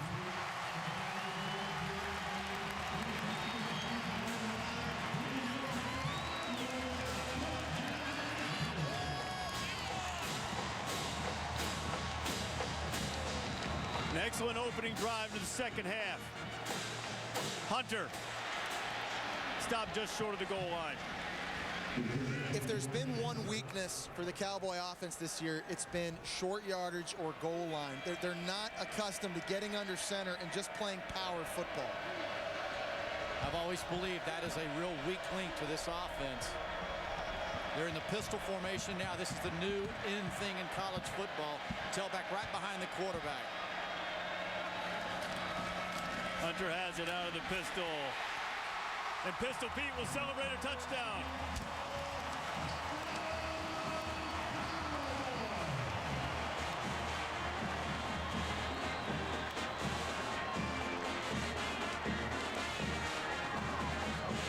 Kendall Hunter with his 7th touchdown of the season, capping a 13-play, 73-yard drive.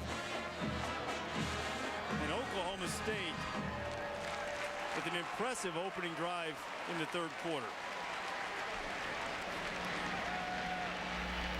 Previous play is under further review.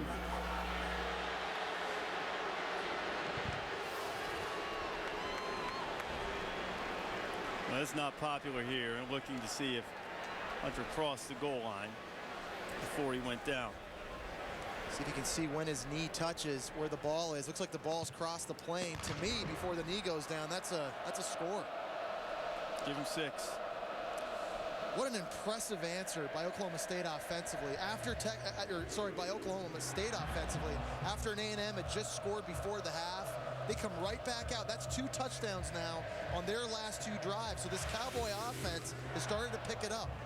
That pistol offense is so popular. Chris Alt out at Nevada, he's the one that originated it, and now they're coming around the country using it. It forces the defense to stay balanced. It lets the tailback behind the quarterback get down the hill quick. Did UCLA have almost 260 rushing yards behind the pistol offense against Texas and a big win on the road? And look at Nevada with their offense. Yes, they did. Look at Nevada, 25th in the country ranked team. I mean, Chris Alt's got something everybody's liking. Well, they ripped Cal with that pistol offense, did Nevada. UCLA didn't even have to throw it. Threw it 8 times. 20-something yards.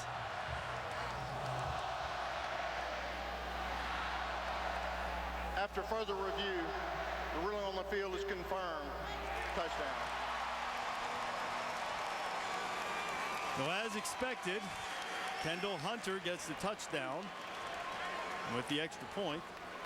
Dan Bailey, who's never missed one, will have a 7-point game again.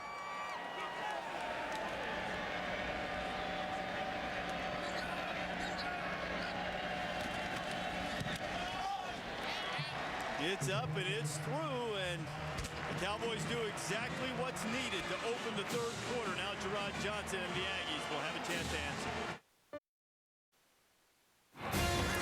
Welcome back to College Football Primetime on ESPN, served by Applebee's. Thursday night in the Big 12, Oklahoma State just opened the second half with a touchdown drive. Both Texas A&M and the Cowboys undefeated, but unproven so far.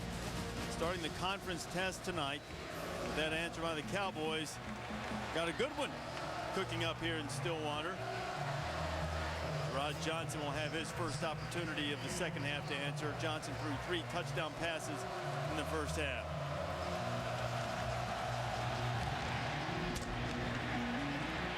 When Sharp drives it into the end zone, as is his custom. Aggies start on the 20 as we go to John Saunders.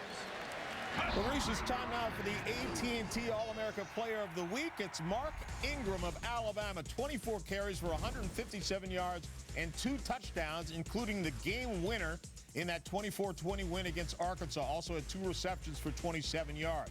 If you'd like to get involved, text the word VOTE to 345-345 and win a chance for a trip to the national championship. All right, John, the owner of the stiff arm statue, delivered quite a stiff arm in that run against Arkansas. The pre-snap penalty. False start. Offense. Number 61. 5-yard penalty. First down. We were just talking about the pistol offense. How about the effect that's had on Alabama this year with Mark Ingram? 14 carries out of the pistol this year.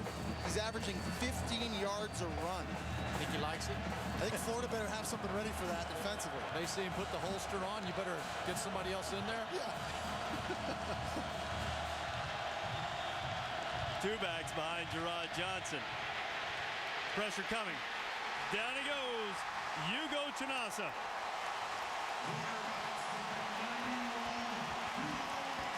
This is just a coverage sack here on the backside. There's no way that the freshman Jokel can hang on. Really a good job of him holding on to that football. And you're asking a lot of a true freshman left tackle to have to deal with his senior, Hugo Chinasa. What more could he have done tonight? He's got a big interception. He's got pressure now on the quarterback. He's had an all-star caliber game. 2nd and 20. Underneath the swope. He takes a big hit, and when the Cowboys deliver a big hit, it's usually number 10, Markel Martin, and it was again. And now Bill Young's defense, when they have a chance to be the aggressor, they're going to sit back now and keep it under and force the punt. Just a smart defensive football team.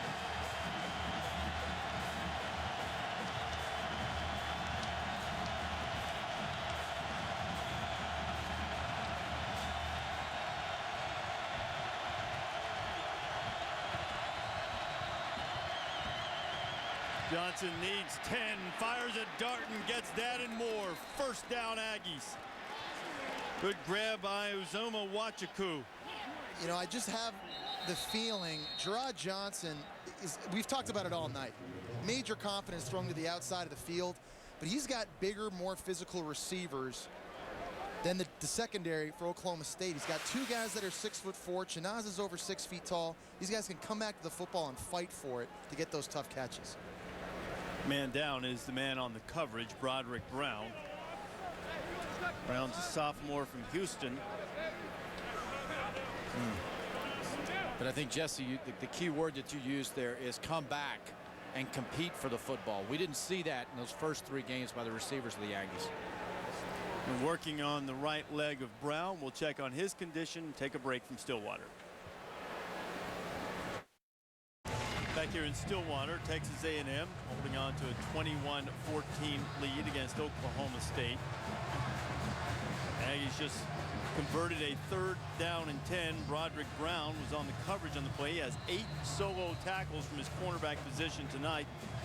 He's left the game momentarily after being shaken up. Justin Gilbert, the freshman, number 4, who's been returning kicks tonight, will replace him. Aggies on the ground with Michael. Not much there. Jerrod Johnson has really responded well after throwing 4 interceptions against FIU. Head coach Mike Sherman told us he's never coached a quarterback, college or pro, that thinks more about football constantly than Jerrod Johnson. He needs to be thinking more about girls, he told him. Look at yourself a girlfriend. That was not my problem, by the way. I did not have that problem. I've even heard rumors that girls lined up just to have you give them a flower. Against their will. Johnson firing deep, and he'll throw it away. You know, Johnson has sort of been raised almost from birth to be an Aggie. His father was a wide receiver at Texas A&M, and Jerrod used to go to high school wearing Texas A&M gear. He dreamed of leading this team, and it's always been something that he's taken very seriously. Both of his parents, his late father and his mother, coaches and educators, and they've sort of instilled a serious nature in the quarterback. All right, there's that freshman out there. True freshman corner.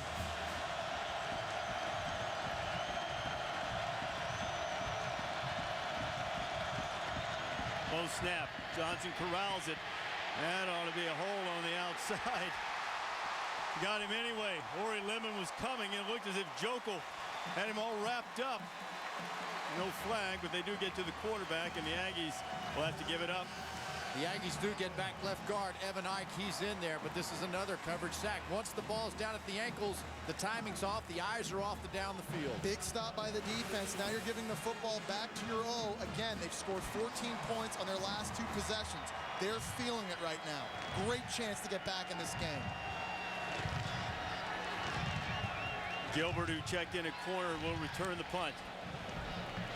Just gets it away. Gilbert hit immediately, and it bounced on the ground, and fortunately for the freshman, hopped right back to him. Oh, I tell you what, you talk about old Mo being on your bench right now. This right here, the freshman can't quite bring it in. The ball right back to his stomach. It's the beauty of being a true freshman. You think you can make every play and win the Heisman Trophy in your 4th game. Just got to relax. You're in this game. Take it easy. The sound you heard was an audible exhale from the crowd here at Boone Pickens Stadium, probably from Mike Gundy.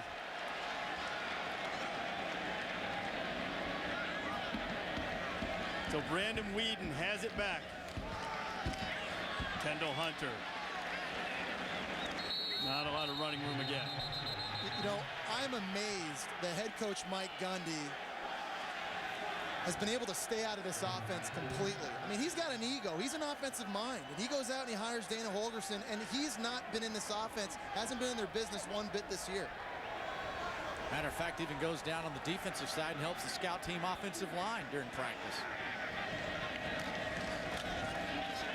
Weeden gets rid of it, completes it to Moore. Moore is going to be marked out of bounds at about the 37-yard line. And, you know, especially when you consider the fact with Gundy that 3 of the top 7 offenses in school history have come on his watch. Yeah. But he said he thought this offense is necessary to compete in this conference. Hunter picks up the first down. The biggest difference in the offense in the one last year was Zach Robinson running a lot more quarterback runs, more option look. This is more in the Houston, Texas Tech genre of offense. Zach Robinson won a lot of games and pulled them out of slumps with his legs.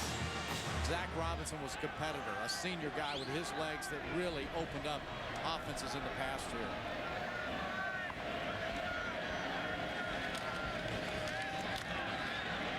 Weeden, Blackman. And Justin slips one and gets up close to midfield, and the nation's #1 offense in total yards starting to roll. And you see they're able to get playmakers the football in space. That's the beauty of this offense, designed by Mike Leach and Hal Mumme. Dana Holgorsen's now taking it to the next level. It's the ultimate equalizer in college football. Hunter, first down. Michael Hodges on the stop for the Aggies. I think what we're seeing here now is that Holgerson has done a little adjustment, and the offense has to Tim DeRuiter, who had him in the first half. And they're only rushing 4 right now at A&M. They're not putting that same amount of pressure at the point of attack as they were in the first half.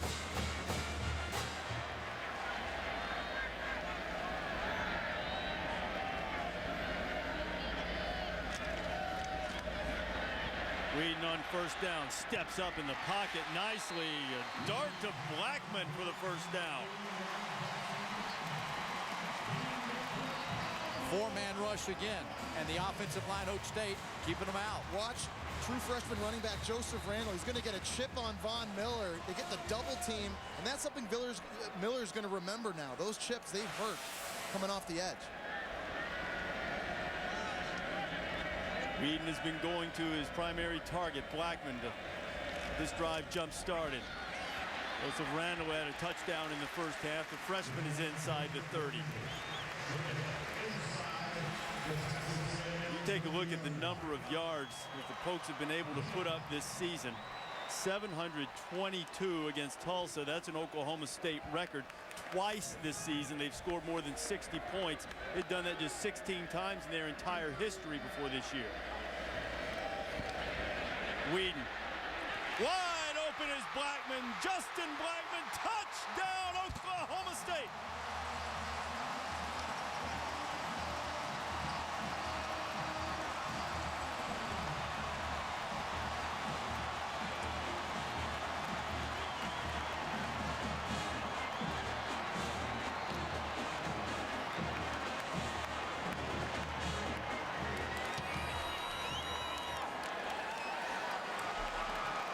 After a shaky start for Brandon Weeden, he certainly found his rhythm, and I don't know if Blackman's a Heisman candidate, but he's looking like a Biletnikoff guy in this half, as you see an Aggie who was shaken up on the touchdown play.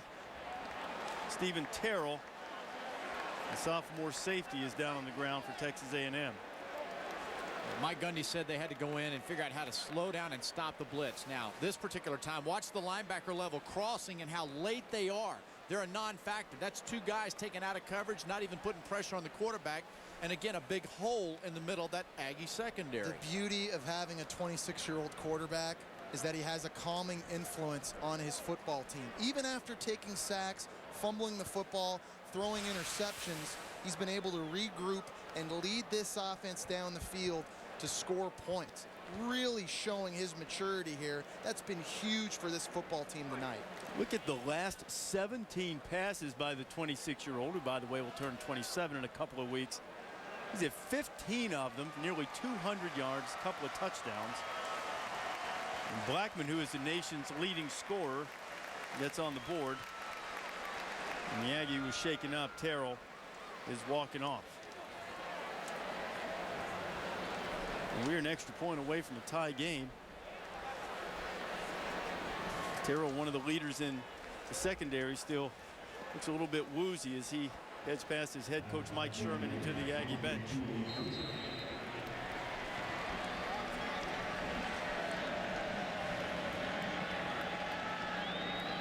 Now, it looked a little shaky for a while for the Pokes' new style offense.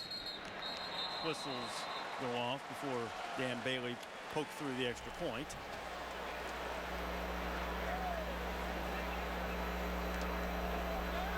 Prior to the snap, false start, kicking team, number 92, 5-yard penalty, replay the try. And it has been a more than minor annoyance to Mike Gundy, usually his offense, who committed 5 false starts tonight.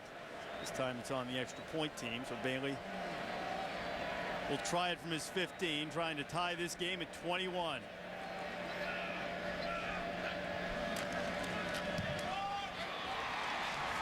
Still perfect. Got more laundry on the field. Brandon Weeden to Justin Blackman. You wanted an offensive shootout, and we may very well have it here. Blackman Feeling his oats as Oklahoma State has rallied from 2 touchdowns behind at the break, and they've locked it up at 21.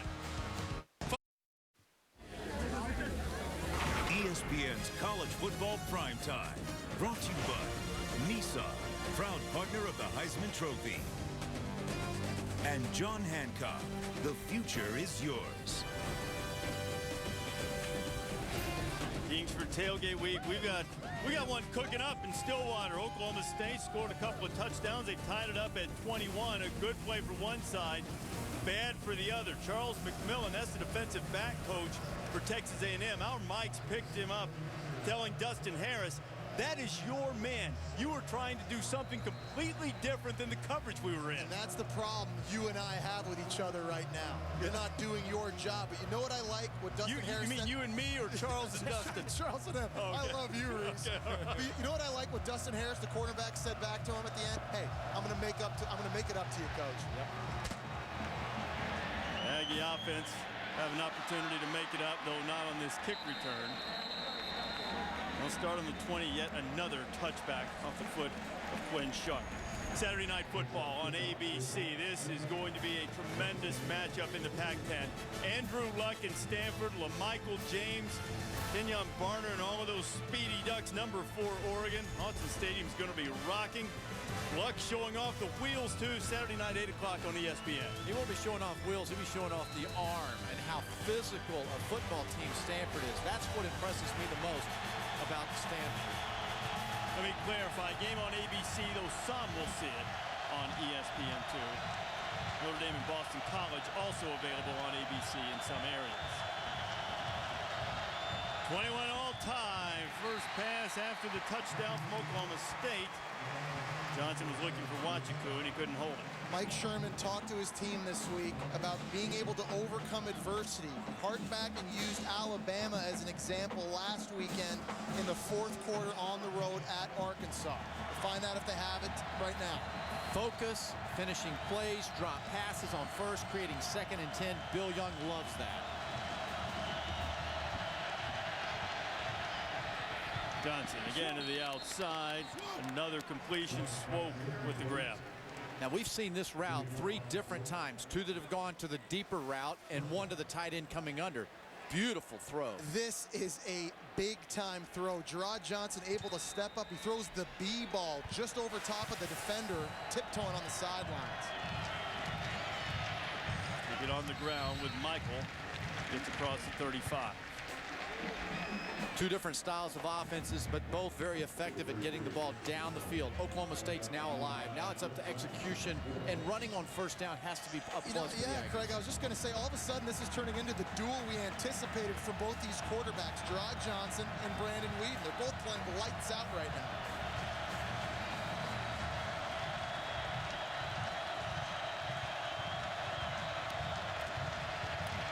Johnson going to run. It's been a while since Jerrod carried one. Get up to the 45 and move the sticks.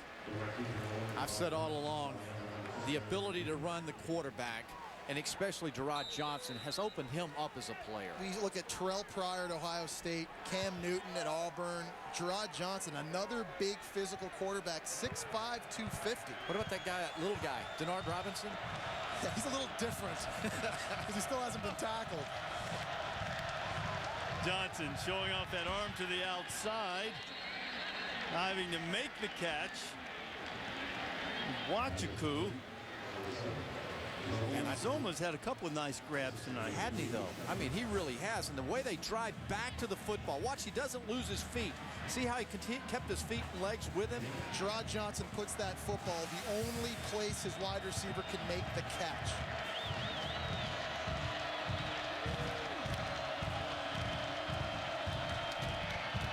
Johnson is needed 2 for the first down, and he got it. And Wachiku with another grab gets to the 40. What a nice job of being patient by Jerrod Johnson, watching the coverage as he looks. The hook route just on the inside. He's patient until the linebacker clears out to the flat. Kristen Michael bursting through the hole, pick up about 3. Well, Jerrod Johnson was over there picking on senior cornerback Andrew McGee. Andrew McGee had to just come off the field because he needed some air. They were quick to rush Broderick Brown back on the field to take his spot. Getting worn out over on that side of the field. Aggies try to answer the 2 touchdowns in the second half from the Cowboys. Michael with the catch, Chinasa with the stop, along with Markel Martin. It'll bring up 3rd down. Kristen Michael, 3 straight 100-yard games coming in here. Shows you how powerful he is to get you the 3rd and short. Mike Sherman says he's the most violent runner they have, and you see that when you're watching him. Going to throw it for the short yardage. Swope can't handle it. Second, Ryan reacted as if it were a backward pass, but incomplete pass to call. And earlier in his own end, we saw Mike Sherman go for it on 4th down with the quarterback sneak.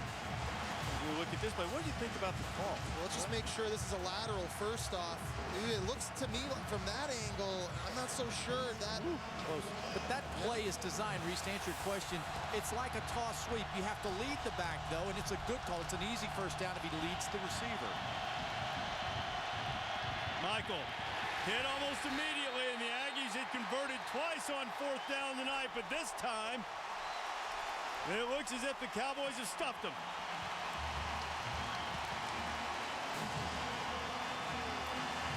James Thomas, Chinasa. Pokes have it back. Evan Ike, the left guard's going to pull and come around, but they get collapsed and beat play side. Beautiful job play side of Moala coming in. Now remember, Moala's replacing the starter Justin Gent. So he stepped his game up here tonight. Moala has been all over the field defensively for Bill Young's group. They come up with a play, and Pokes have it back on 0. Hunter trying to find the corner and cannot. All right, old Cowboys defense. Bill Young had them out there. They stepped up, answered the bell. And Oklahoma State has been devastatingly efficient in the 3rd quarter as we head down toward 2.5 minutes to go in the 3rd. Rallying from 2 touchdowns behind. Brandon Weeden has found a lot of success in the middle of the field, but this time did not connect with Tracy Moore. You know, this is a big play here for Texas A&M. They have to stop the bleeding. They've given up 2 touchdowns now on 2 consecutive possessions. Get some of that momentum back. Get the ball back in Jerrod Johnson's hands. Folks 4 for 9 on 3rd down tonight. Trying to sneak it through with a running play, but Kendall Hunter's going to be stopped short. Garrick Williams and Michael Hodges. And man, does that tell you something about Dana Holgerson's confidence in Kendall Hunter on 3rd and long? This is not just a spread them out, pass-happy offense. 48% of the calls this year have been the run, and he almost made it. Well, the offensive players wanted to go for it. The crowd wanted to go for it. You always want to go for it, Reese. You know what? Coach once told me, he said, your decision is on 3rd down. It's mine on 4th. Snap almost got over Sharp's head. Did a good job to get the punt away. And a short return, Aggies will have it back just across their own 20-yard line. Celebrating its 6th year of sponsoring the Good Hands Field Goal Nets, Allstate makes contributions to participating universities' general scholarship funds for each field goal and extra point kicked. To date, Allstate has contributed more than $2.2 million in scholarship money. And the Aggies just answered, right, Jesse? That defense, they stepped up.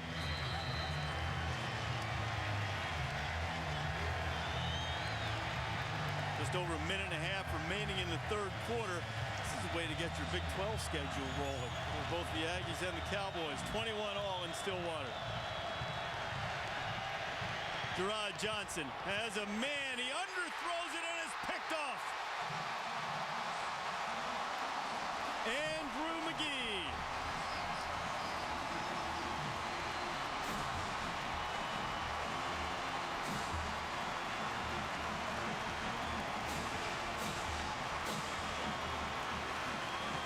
Jerrod Johnson severely underthrows this ball. This might have been a touchdown for Texas A&M if Johnson's able to get the football out front. It just comes out ugly, gets caught up in the wind. You have Terrence McCoy behind coverage, wide open. Yeah, but I think Rashedi Jones really did a nice job of exploding to Jerrod Johnson, making him throw quickly and with bad rhythm and timing and underthrow. Johnson has now thrown 7 interceptions in his last 2 games. Weeden will try to answer. Blackman has it. Cowboys on the move again. We saw 2 different times in the first half corner blitz get to Weeden and cause a problem for him. But now coming off the corner, it's late getting to Weeden and the throw down the field. Weeden took a big shot by Dustin Harris, but great anticipation on the throw. Weeden again, dangerous pass. He was looking for Bo Bowling. Stephen Terrell back into the game, broke it up. Whew. It's one thing to be confident throwing footballs over the middle of the field, but you better throw those with conviction. He'll find out soon enough. Big 12 play. Don't lob balls down deep over the middle of the field. Just seems like that the Aggies defense, the timing of their blitzes, they're late and they're allowing one-on-one down the secondary. The crowd reacting. They wanted the interference call on Terrell. None coming. Weeden complete. Bowling has this one. Bo inside the 20-yard line, and he might have enough for another first down. I think one of the reasons those blitzes are late is because Oklahoma State's been able to A, pick up the tempo, and B, they're getting the football out of Weeden's hands much quicker in the second half. Quick snap, pressure coming. Miller was on him, but Blackman's got it.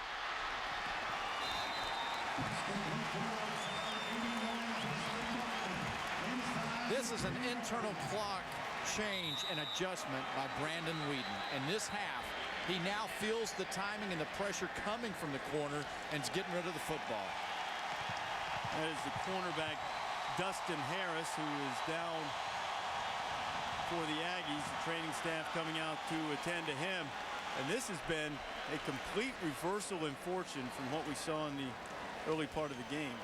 Brandon Weeden, I think, has only thrown 3 incompletions now, I think in his last 20 attempts. I mean, he's on absolute fire right now. The first half, the pressure was getting to him. He looked confused. He hadn't yet found his rhythm, but he's really been able to buckle down here as the game's progressed. Which is what, if you're a coach, you're looking for. Can the guy make the adjustment? The Aggies did not know whether or not Weeden could. They didn't think he would make the mental and physical adjustments in the pocket. He's done that here in the second half. His receivers are one-on-one. Now remember, these receivers are pretty explosive. 12 different receivers with a catch of at least 17 yards. So they're used to getting down the field. He's really grown up in the second half in terms of his development as a quarterback. Remember, the only action he's ever gotten was against the half against Colorado last year. And then, of course, they started this season.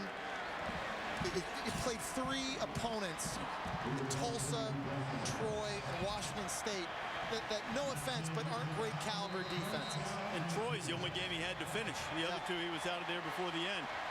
And now he's got his team first and goal, trying to take the lead. Kendall Hunter buys a little running room. Touchdown!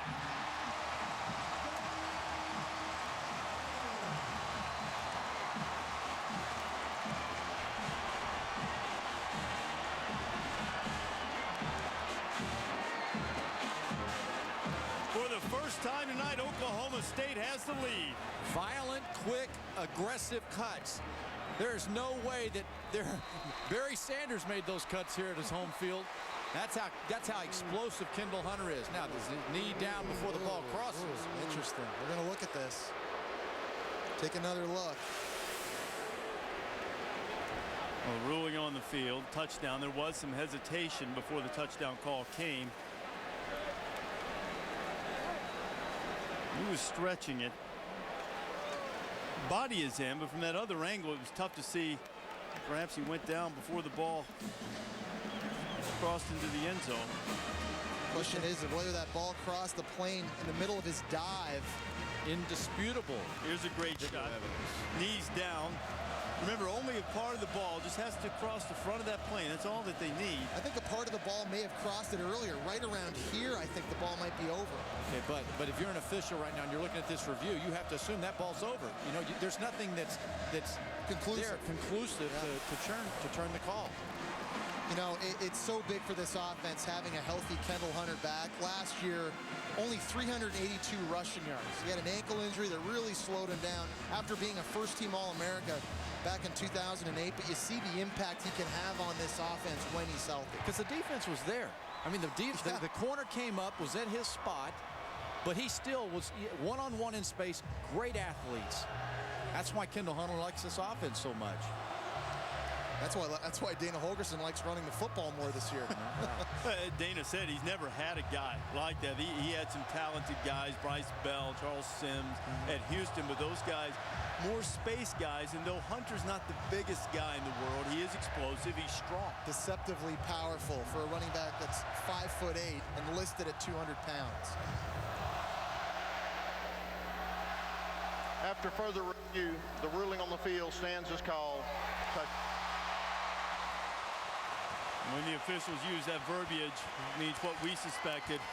Not enough to overturn the call. So Oklahoma State twice is trailed by 14 points, and they have their first lead of the night.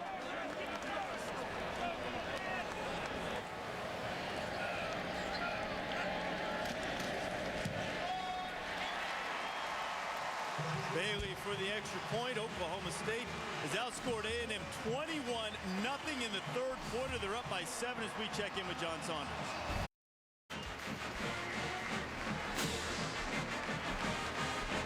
All right, John, and Oklahoma State getting a workout. It's not exactly the Oregon Duck workout.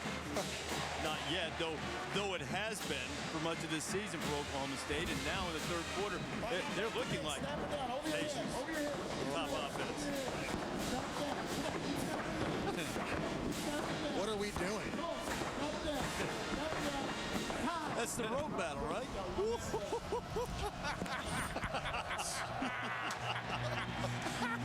Oh, man. Another touchback. Texas A&M in the final seconds of the third quarter will get it, trailing by 7. Now, you guys have gone around to the different stops we've had on Thursday night and looked for the unique workouts. Is that the toughest one yet? Easily. That took the heart rate to about 170. You go 3 different sets of 30 seconds each, and there are different little things that you do through it there. And I'm telling you, it's just like, woo! These things are called battle ropes for a reason. Forearms, arms, your lats, your shoulders. Eating food hurt last night. Rob Glass, he was my strength coach when I was at Florida. He got payback on me yesterday. On you? What about me? Man. I didn't even do anything wrong at Florida. It wasn't so much what he did in Florida. Jesse had said to Rob's wife that perhaps he had gotten a little bit soft. He's softer now than he was at Florida. And Rob wanted to show you in no uncertain terms that that's not the case. He's one of the best strength coaches in the entire business, and he proved to Craig and I yesterday that he still has that intensity. Oklahoma State has shown some strength, some resolve, and plenty of intensity in an explosive third quarter. Cowboys up by 7, fourth quarter coming up.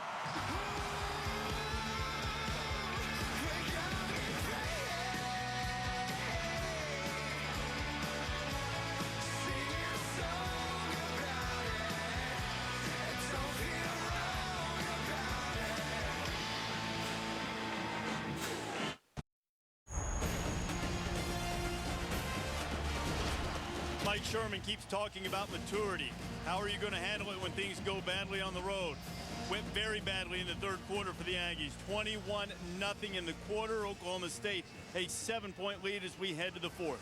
Hey, don't forget, the Ryder Cup returns to ESPN tonight. The top players teeing off in Wales. Tiger and Phil lead an American team facing pressure to repeat. The favored Europeans led by Lee Westwood and Rory McIlroy look to reclaim the Ryder Cup. Day 1, 2010 Ryder Cup live, 2:30 a.m. Eastern Time. Where you can see the replay as John Saunders will. ESPN2 Friday at 1 Eastern. First Play of the fourth quarter, Jerrod Johnson going deep to Terrence McCoy. It's incomplete. Very curious now to see how Jerrod Johnson responds after throwing a very bad interception. Here's a young team that's looking to their leader on the road in a hostile environment down in the fourth quarter. How does their leader respond? I think it comes up to that offensive line. They've got to give him protection, and they've got to have success on first down. This 3rd and 8's not going to work against the Cowboys defense.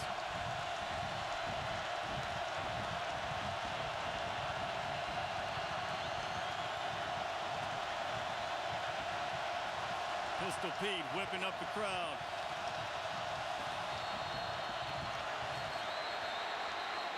And the flags fly. Signal for the false start coming from the far side. Prior to the snap, false start, offense, number 76, 5-yard penalty, 3rd down. That's the freshman Jokel, and Craig, if you thought 3rd and 8 was bad, 3rd and 13's even worse. Yes, sir, it is. And the crowd's gotten into it, you know, so now that defense, the crowd, Bill Young, very smart. They're going to keep them in front. You want to talk about fans being on top of you? Here at this stadium, there is no space. Trust me, it's loud on the field. Johnson in the middle. Grab by Wachaku. He's worth watching. First down, Aggies. That answers your question, Jesse. What's Jerrod Johnson going to do? That's twice now in this half on 3rd and long. Jerrod Johnson has delivered with strikes down the field. But why did he get to do it? Protection. Great protection. Here's a quarterback who has thrown 7 interceptions in his last 5 quarters, but the fourth quarter has been the Aggies.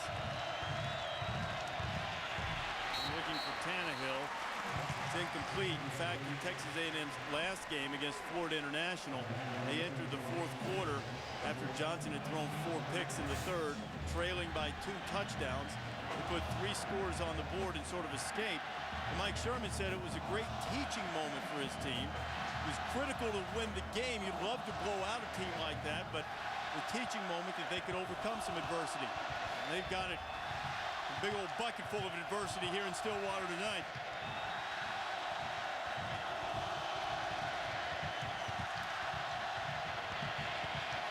Kristen Michael, not much.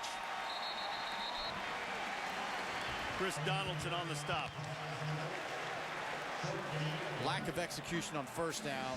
Then on second down, you got to play where you're supposed to have a little cut back there. You've got a good play on. Craig, I was just going to say, they've been great on 3rd down tonight. They're 8 for 16, but the biggest reason why is because they've been able to run the ball on 1st and 2nd down.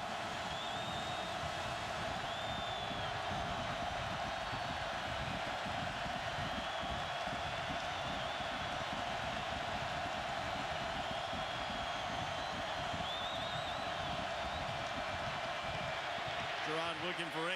Got a man out there. He needed 8 yards, so he found number 8 to get more than that. Jeff Fuller with the grab, and the Aggies move the chains.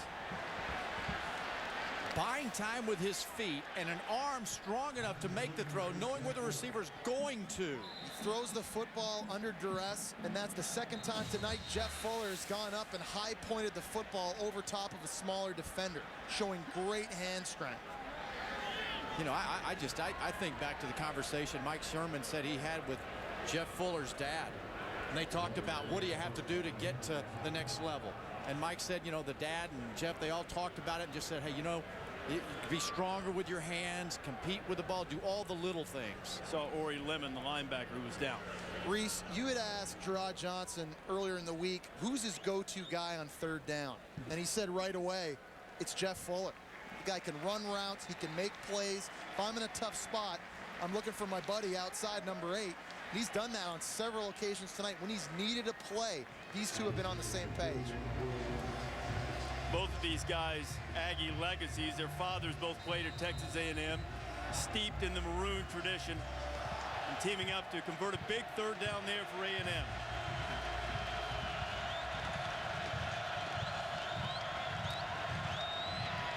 Johnson again to the outside. Complete. Fuller has it again, and the Aggies now on the move.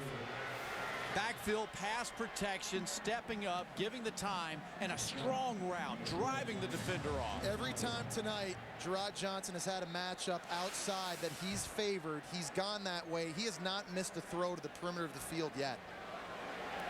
Another Cowboy down on the play. It's Andrew McGee. Very physical game here. These two teams extremely competitive, knowing first conference, all the things at stake here on the pride. Well, Big 12 South Division battle, and you cannot afford to lose this game early in the year because in essence you go down 2 games to your opponent.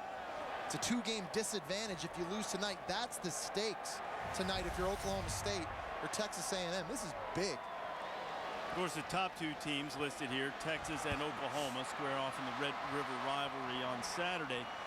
And Texas certainly has shown some vulnerability. Oklahoma has won 3 of its 4 games by 7 points or fewer.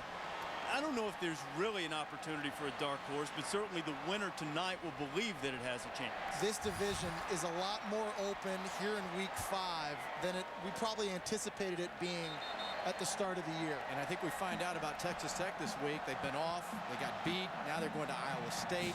Very important game for them to see if they might be a Cinderella for the South. And that's the beauty of these type of games early in the year. We find out who the contenders are and who the pretenders are.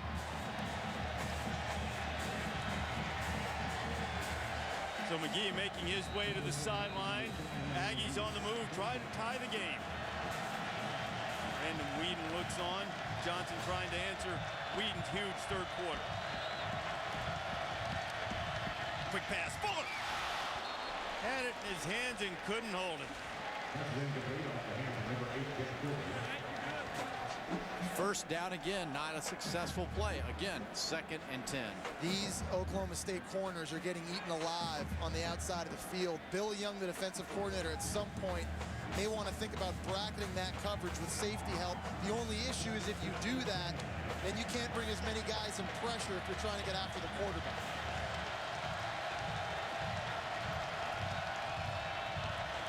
Johnson has company in the backfield, puts it on the ground, and Oklahoma State had it, and now they're going the other way. Cowboys on their way.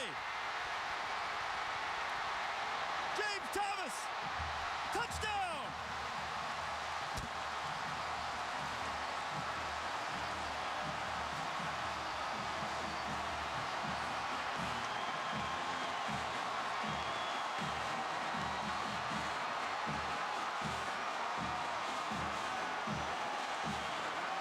Texas A&M had 9 turnovers in the last 2 football games. Now at 4, Jamie Blacknick, number 50, defensive end, stays at home and is an athletic defensive end to make the play. Jerrod Johnson very sloppy with the ball carriage there, waving it around like a loaf of bread. It gets popped out loose, and that's costly. A devastating turnover for the Aggies. And the Cowboys, who twice tonight have been 2 touchdowns behind, now lead it by 2 touchdowns. 4 turnovers for Johnson tonight, but he's got time to atone. But this one is going to sting as James Thomas caps off 28 unanswered for the Pokes.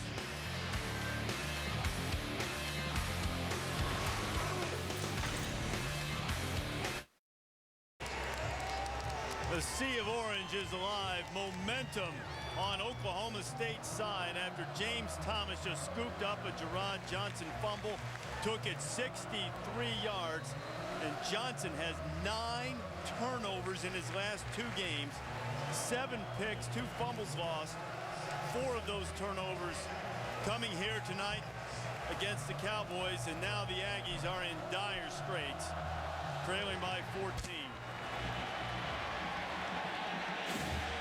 What else is new? Another kickoff, another touchback. In the early moments of this game, starting linebacker for Oklahoma State, Justin Gent, collided with Thomas, who just scored a touchdown and pretty much knocked himself out. He was down on the ground for a while. Now Gent is back on the sideline. You know what Justin's doing? He's looking for his helmet. He wants to be back out in the middle of all of this. And he's looking in every drawer. They've stowed that thing away. They're not going to let 42 back in there, and he might be resigned to that fact now.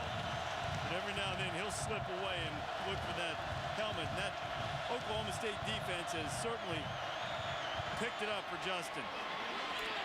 Johnson answers his fumble with a quick completion to Kendrick McNeil. The Aggies have a first down. Craig, you and I watched live last year as Jerrod Johnson threw for 342 yards and 4 touchdown passes against Texas. It was one of the best performances for a quarterback in the entire 2009 season. He can get it done.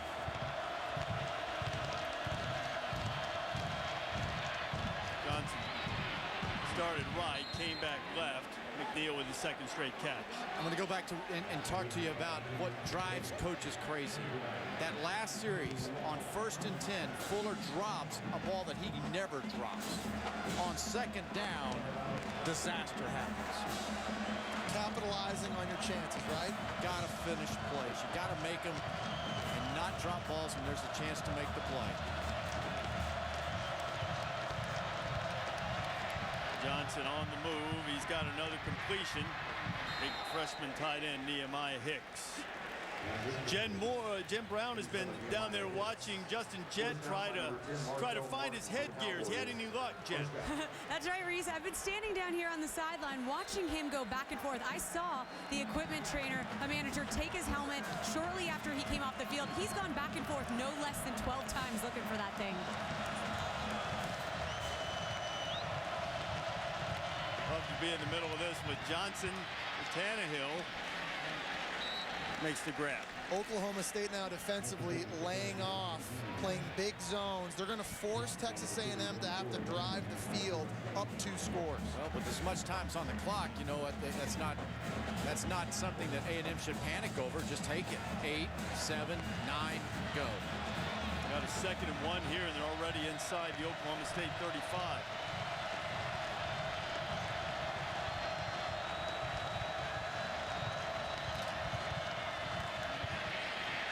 Cyrus Gray in reverse. It'll bring up a 3rd down. Corey Lemon, Hugo Chinasa. You've said that name a lot tonight. Bet I have. You know what? Chinasa and those guys are playing well. Corey Lemon just attacks, a strong guy. When he sees the ball carrier get the ball, he's downhill.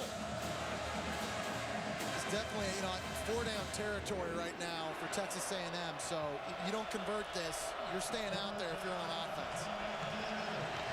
3rd and 5 in such situations. The Aggies are 2 for 6 tonight. Cowboys bringing extra rushers. Ball batted in the air and then caught by the lineman off the deflection. Matt Allen, the center, after Moala deflected it.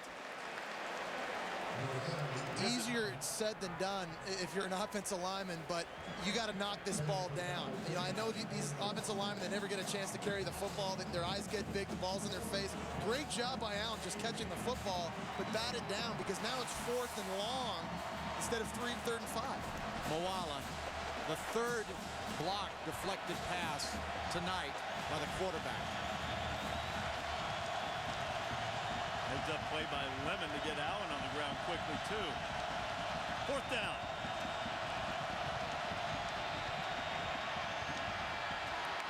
First down, Aggies. A strike to Ryan Swope. This is where I judge a quarterback.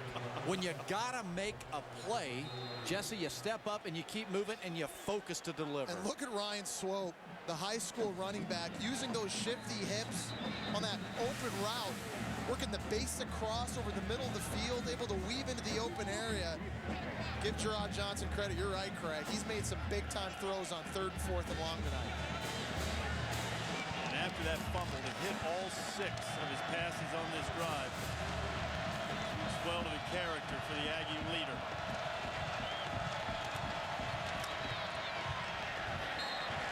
Bounces it to Wachiku. And again, a failure on 1st down.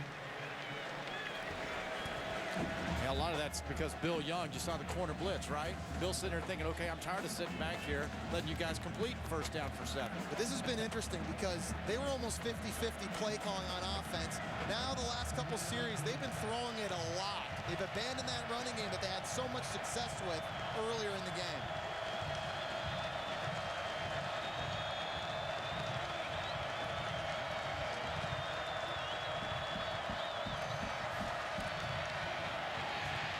Johnson running it.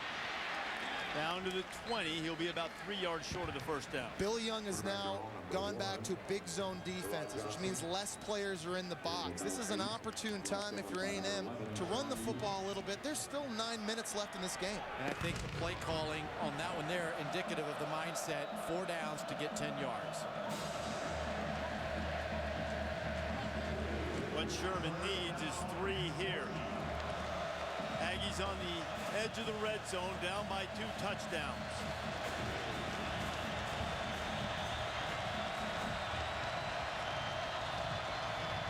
They will run it. Kristen Michael.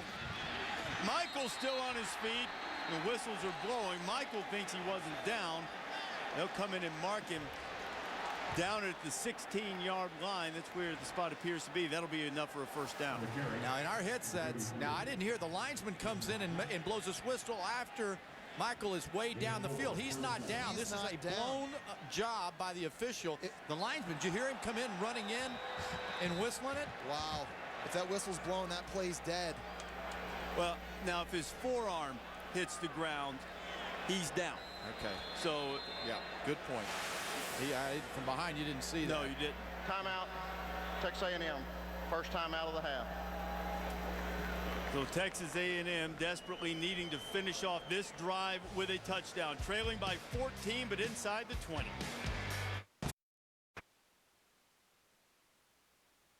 ESPN's College Football Prime is served by Applebee's. See what's new on Applebee's 2 for $20 menu. Classics you love and new flavors you'll crave.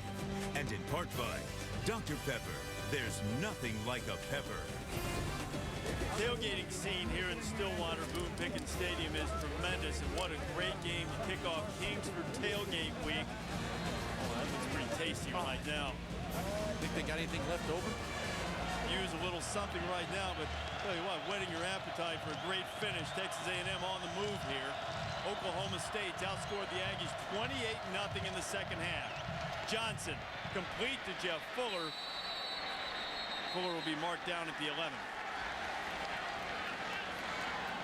That's the guy that down here in the red zone, confidence by Jerrod Johnson high with this receiver. And I think the sense of urgency now goes up for Texas A&M. You have to score a touchdown here, considering what Oklahoma State has done on offense their last several possessions.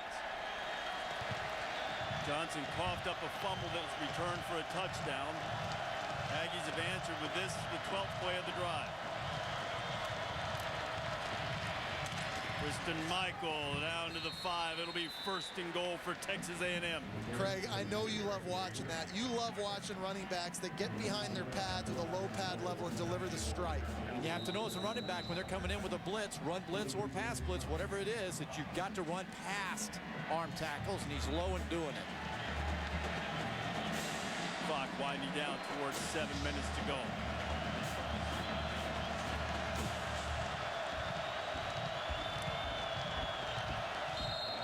Movement on the right side of the Aggie line. False start. Offense. Number 71. 5-yard penalty. First down. Right tackle Brian Thomas moves A&M back 5. I'd be telling him right now, hey, Brian Thomas, let it go. It's over. You know, get your head out of the, your dauber up, man. Don't make another mistake. They're going to be coming with pressure here. You got to get your head on. First and goal for A&M. Michael out of the backfield, and he gets the 5 back. It'll be second and goal.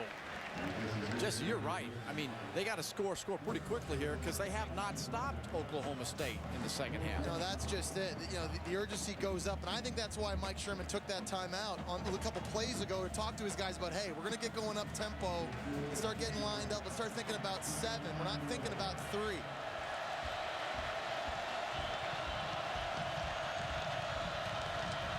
Johnson into the end zone. Fuller can't hold it. Third down. That's It's the first time Fuller has failed to come down with a jump ball thrown by Jerrod Johnson. Certainly smaller windows when you get deep down here inside the red zone. Yeah, the ball was up high and hard. Very tough pass to catch. Tried to use Fuller's size advantage. He's 6'4". Roderick Brown, who's out there on him, is 5'8". There's that Chinasa out there. You've been calling a lot of his name tonight.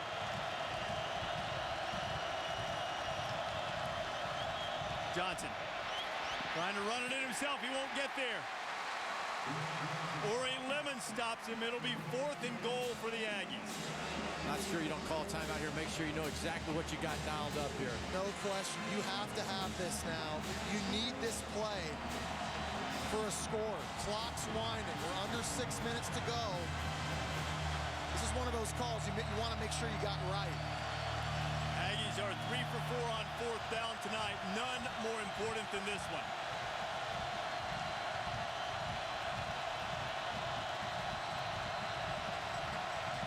Johnson to the end zone. Touchdown A&M. Kendrick McNeil.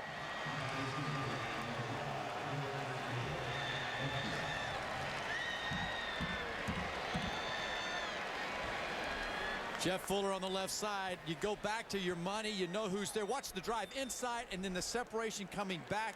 Beautiful throw. He really had both receivers. He had the back shoulder throw to Fuller. He decided to work the inside. Really put that football down low. We have a 7-point game, and Mike Sherman said maybe in crunch time they needed matchups on the linebackers. They got one on James Thomas. They score a touchdown, and now can the Aggies get a stop, trailing by 7.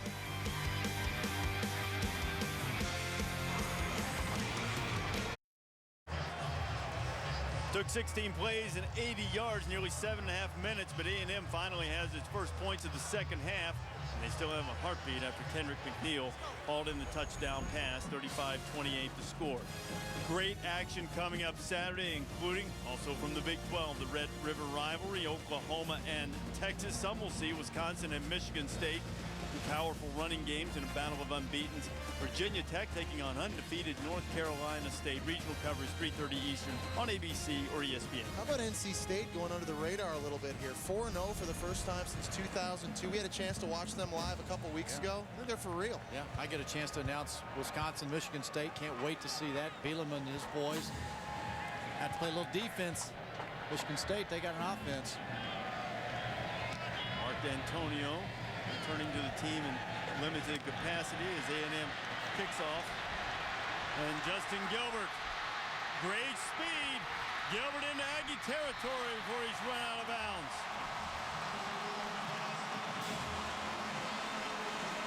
Well, you could use good field position after that if you want to run some clock and maybe get the clinching score. And what a great return by Gilbert, 45 yards. Oklahoma State came into the game 4th worst in the country in terms of kickoff returns.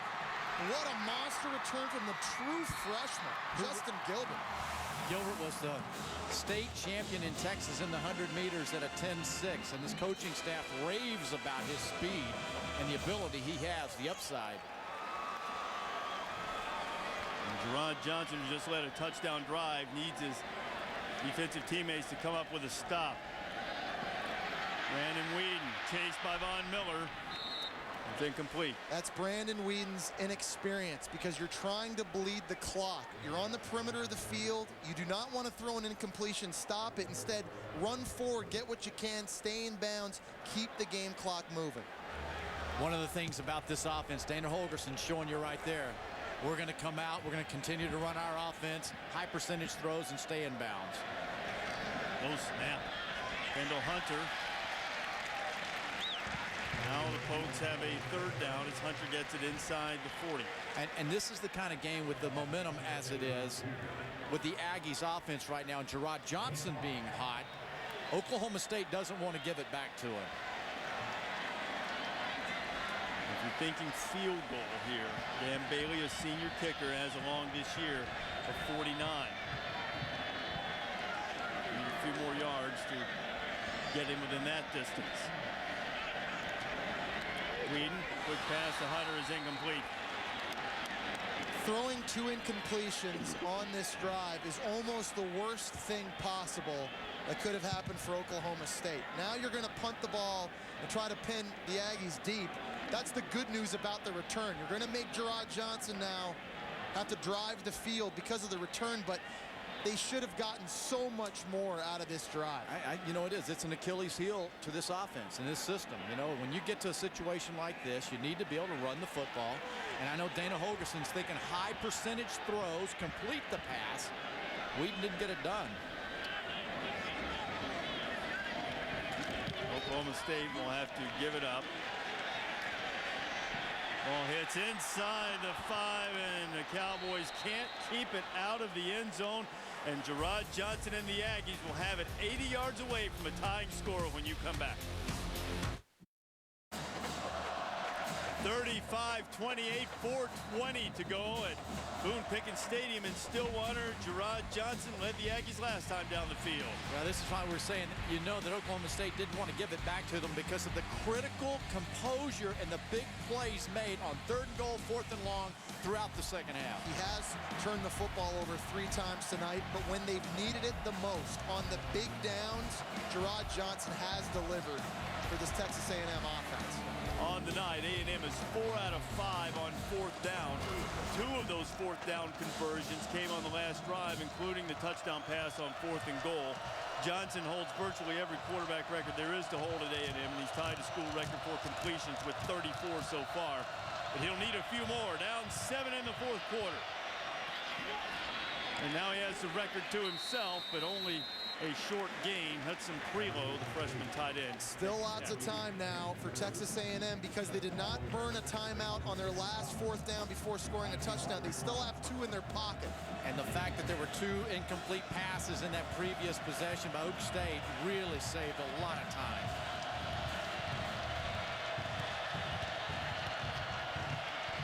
Swope, first down, and he gets out of bounds.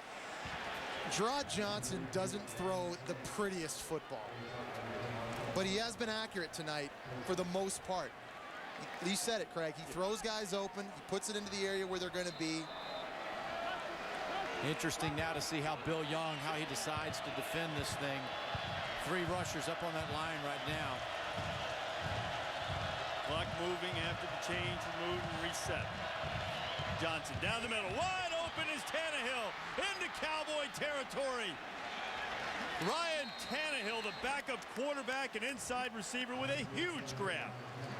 Well, I know Bill Young wishes he had that one back, because if you don't get to Jerrod Johnson, he's heated up. 4 rushers, plenty of time, and down the middle. It's the pick your poison dilemma. You want to play split safeties, big zones. You can't get pressure on the quarterback. If you pressure Jerrod Johnson, he's been winning his matchups on the outside of the field. 38 yards on the pickup for Tannehill. Getting a little nervous in Stillwater.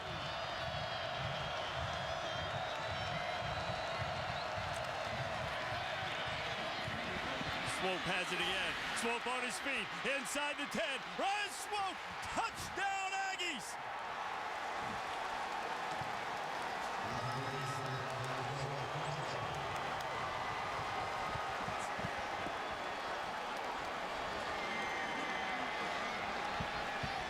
Well, you expected a shootout, and boy, do we have it. 4 plays, 80 yards, and we are an extra point away from being tied with inside 3 minutes to go. And this crowd is shocked right now.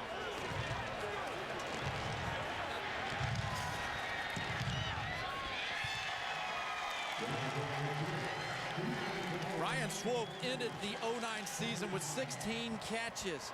He was on a roll. He brought that into this season to start out with 13 for 106 against SFA. When you get a former high school running back one-on-one in space, this is the result. Jerrod Johnson showed you his leadership, his understanding of the quarterback position, and his composure on this play. He used a long cadence, a hard count, which forced Oklahoma State to show the blitz. It allowed the Texas A&M offensive line to figure out who they were picking up. He didn't panic. He made an easy throw for the completion. It results in a major big touchdown. Well, Johnson that a school that hasn't been noted for great quarterbacks in its history is going to hold all the numerical records. But it's moments like this, drives like this on the road, in games like this, where you can really establish a legacy. Go back to thinking about that huddle, that conversation Mike Sherman had with his team. What was this team? They were out of it. This game was like, wow, Oklahoma State was steamrolling the Aggies. But he's put the ball in the hands of Jerrod Johnson, and Jerrod Johnson has delivered. Great numbers in the second half. He's overcome the turnovers, and now Brandon Weeden will have an opportunity to answer. Boy, Gilbert had a great kickoff return last time. The flag flies in late. Gilbert was stopped just short of the 25.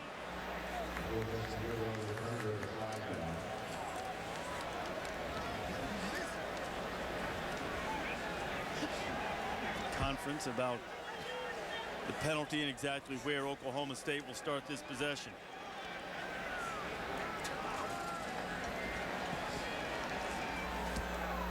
During the return, illegal block in the back. Number 87 of the return team. Half the distance to the goal, first down.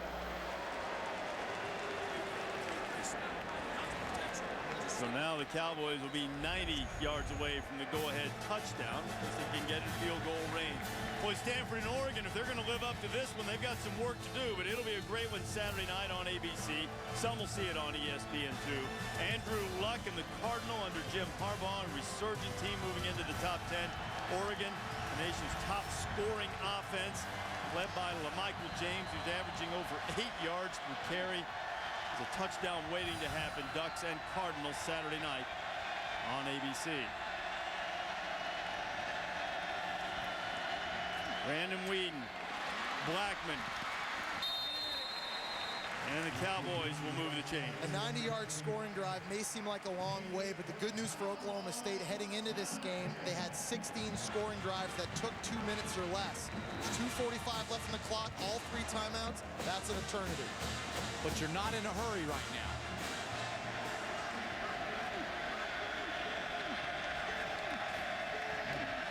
Brandon Weeden underneath has his man Josh Cooper, and the Aggies play that beautifully. You know what I mean, Jesse? I mean, this is one of, hey, you got the ball, you have control of the game. Get to the line of scrimmage, but don't be in a hurry. And by the way, you don't want to give the ball back too quickly to Jerrod Johnson. He's on fire right now. Number 40, Von Miller. Haven't heard a sack from him yet. Here he is. He's out here. Miller coming. Cooper has it again. And now Oklahoma State is looking at a 3rd down. How will Texas A&M play this? I got to be honest, I'm not so sure if I'm A&M. I'm calling a timeout. Yeah, that's what I mean. To get it back to Jerrod Johnson, because they can't stop us right now if I'm Mike Sherman. Top of the field, Justin Blackman, 81, spend money on the short third downs. Minute and a half to go. 3rd down. Weeden laying it up for A&M, and he couldn't hold on to it. Dustin Harris was right there with him, and the clock stops on the incompletion, and A&M's going to get it back. Craig, you talked about which team could execute down the stretch, make the plays when they have the opportunities. This is a big-time opportunity for Hubert Anium, who led the team in receptions last year. That hits him right in the hands. Frustration from Dana Holgorsen, an opportunity there to come up with a big play. Instead, Oklahoma State, Sharp, might have been his worst punt of the night, but it's covered well. And A&M will take over, 1:16 to go. They just have to get into field goal range to pull this thing out. Oklahoma State twice has come back from 14-point deficits. Now A&M has done so to come back to tie the game. Okay, Bill Young in that last series, when Texas A&M went down, he did not pressure Jerrod Johnson. I think he changes that up. Jerrod's hot. And really, I think the superiority of those wide receivers for Texas A&M, we talked about this maybe being the best group they've ever had. They've been dominating on the perimeter of the field and over the middle of the field tonight for Jerrod Johnson. They're winning their individual battles. Johnson has been brilliant in the 4th quarter, thrown for over 200 yards. Slides down after a short gain. A&M will be up quickly to get to the line as the clock winds toward a minute to go in the fourth quarter. Randy Bullock is the field goal kicker. You see his numbers. You throw that ball away, Jesse? I don't think it's worth a 3-yard gain to bleed 30 seconds off the clock.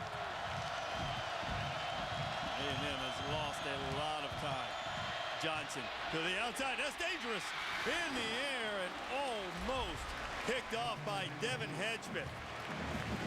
Keep in mind, I don't know how much confidence Mike Sherman has in his kicker, Randy Bullock. You see the throw right here, forcing that in. Very lucky that was not intercepted. But against FIU 2 weeks ago, they made it down to the 31-yard line of Florida International. They had a 4th and 11, and he went for it because he didn't think his kicker could make it. Now a 3rd down. We wondered if A&M could get it back. Now you wonder if Oklahoma State can get it back for another shot.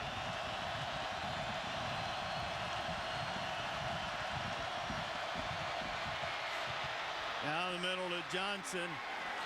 Wachaku with the catch, and it's enough for the 1st down. Wachaku has made 3 plays on 3rd and long for 1st downs tonight. Drives back to the ball, wants it a lot. Clock stops on 1st downs inside 2 minutes of the half. Kristen Michael, they're giving him the catch, and the clock's going to wind there. A&M's going to have to use a timeout. That's another example of a play that just doesn't need to be caught. A heads-up play there. If you're the receiver, just let it fall incomplete. If it's a well-thrown ball, he's thinking his receiver catches it underneath, runs to the sidelines. But it's not worth the 3.5-yard gain. So that's 2 plays, right? When you start really breaking down a 2-minute drill offense, the one that Jerrod Johnson decides to run, and that one right there, very, very costly. Quarterbacks have to be resilient, and Jerrod Johnson, despite the gaudy numbers, this is how he started the 4th quarter. Careless with the football. James Thomas scooped and scored from 63 out. 13 turnovers in 3 games. Mike Sherman has not given up on his quarterback. Didn't do it in their last one. And he's been paid back in a nice way for it because Jerrod's coming down with his football team. I think if you're Texas A&M, your goal right now with 26 seconds left is to get to the 30-yard line of Oklahoma State and try to set up a 47-yard field goal to win this thing.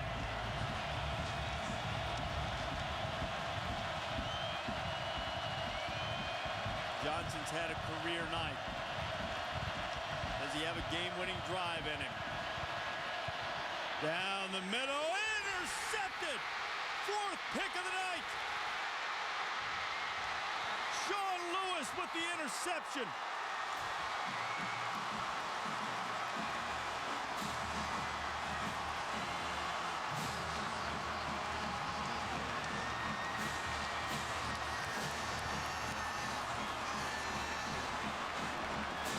Shaun Lewis is a true freshman who Bill Young compares to the Miami Hurricanes' great young linebacker Sean Spence. Young Coach Spence there, this young man, a true freshman on a Thursday night, coming up making a play. Jerrod Johnson got greedy on this throw. There are 8 players in coverage. He's trying to throw a deep in route, and there were 4 black jerseys around his wide receiver, Jeff Fuller. That's a throw Jerrod Johnson would want to have back, and now all of a sudden Oklahoma State knocking on the door close to field goal range. 16 seconds, a career long for Dan Bailey of 51 yards. Means they don't need a lot. Weeden, they're within that 51 range. The catch by Cooper, they're going to need to call the timeout.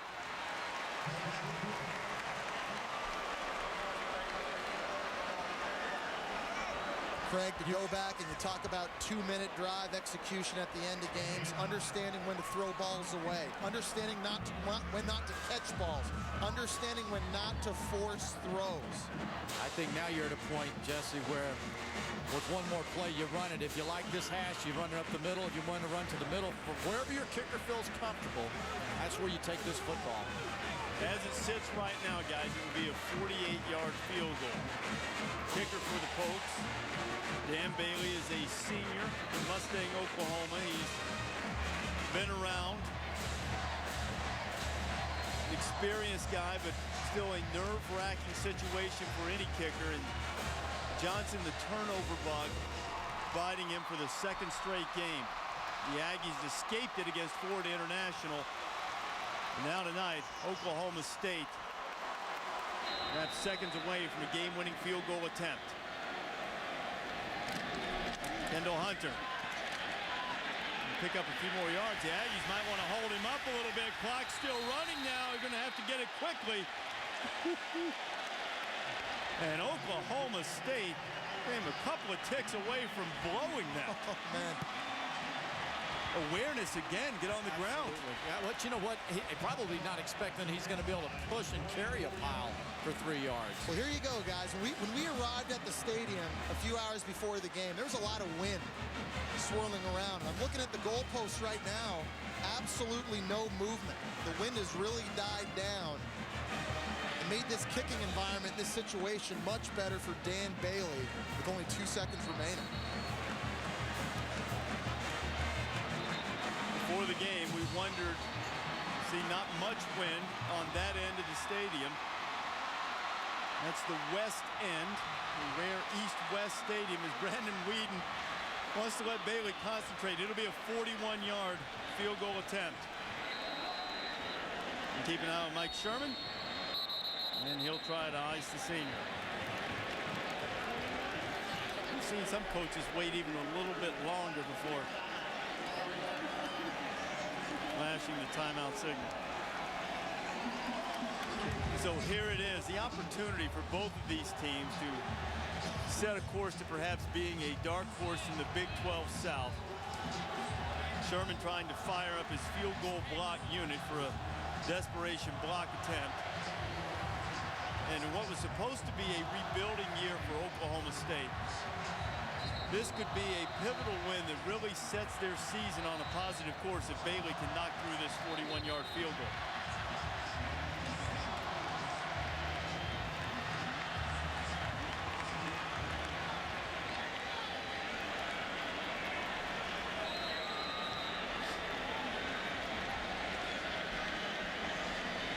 Jerrod Johnson watching. The anticipation in the stadium for the game. Oklahoma State wins it.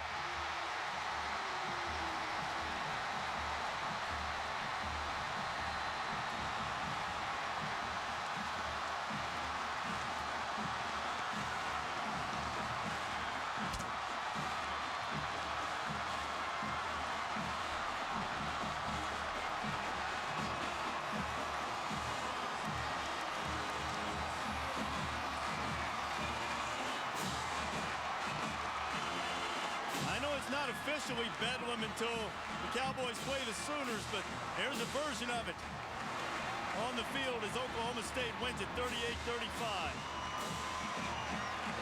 This was said and considered a barometer game by both football teams and coaching staffs. Oak State just took the needle home with them. For a young team that had 16 guys start a game for the first time this season, very inexperienced, showed a lot of poise late, very opportunistic on defense to give themselves an opportunity to win this game. Mike Sherman known in dismay as his team gave up a 14-point lead. Jerrod Johnson's turnovers were costly, the last one being the most costly of them all. Let's go down on the field now with the winning head coach, Mike Gundy's with Jen Brown. Coach, momentum swing after momentum swing tonight into the game. You were down big, then you gave up a big lead. How are you guys able to pull off the win tonight? Well, we made a big play in the defensive side of the ball, and it's a true freshman. Intercepts the ball and runs it down, and then Dan Bailey makes the field goal. They tried to ice him, so I'm really proud of our team for fighting back. A lot of mistakes, but we overcome it and find a way to win the game. Now your quarterback seemed to settle in there the second half. What were you most impressed about his play tonight? Well, he made the adjustments at halftime, and along with the offense, we played terrible in the first half, and we settled him down. We came up with the plan. He set his feet and made some better throws, and we had some guys break some tackles. So I'm really proud of them coming out and performing in the second half. Now, earlier this week, you told us that you weren't sure how good of a team you had.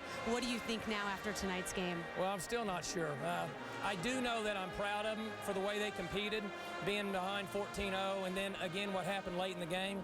We have a lot of room to improve, but I'm proud of these guys. There's a lot of young guys, and they're getting better and better. So, you know, what can you say? You find a way to win the game. All right, Coach. Great job tonight. Thank you.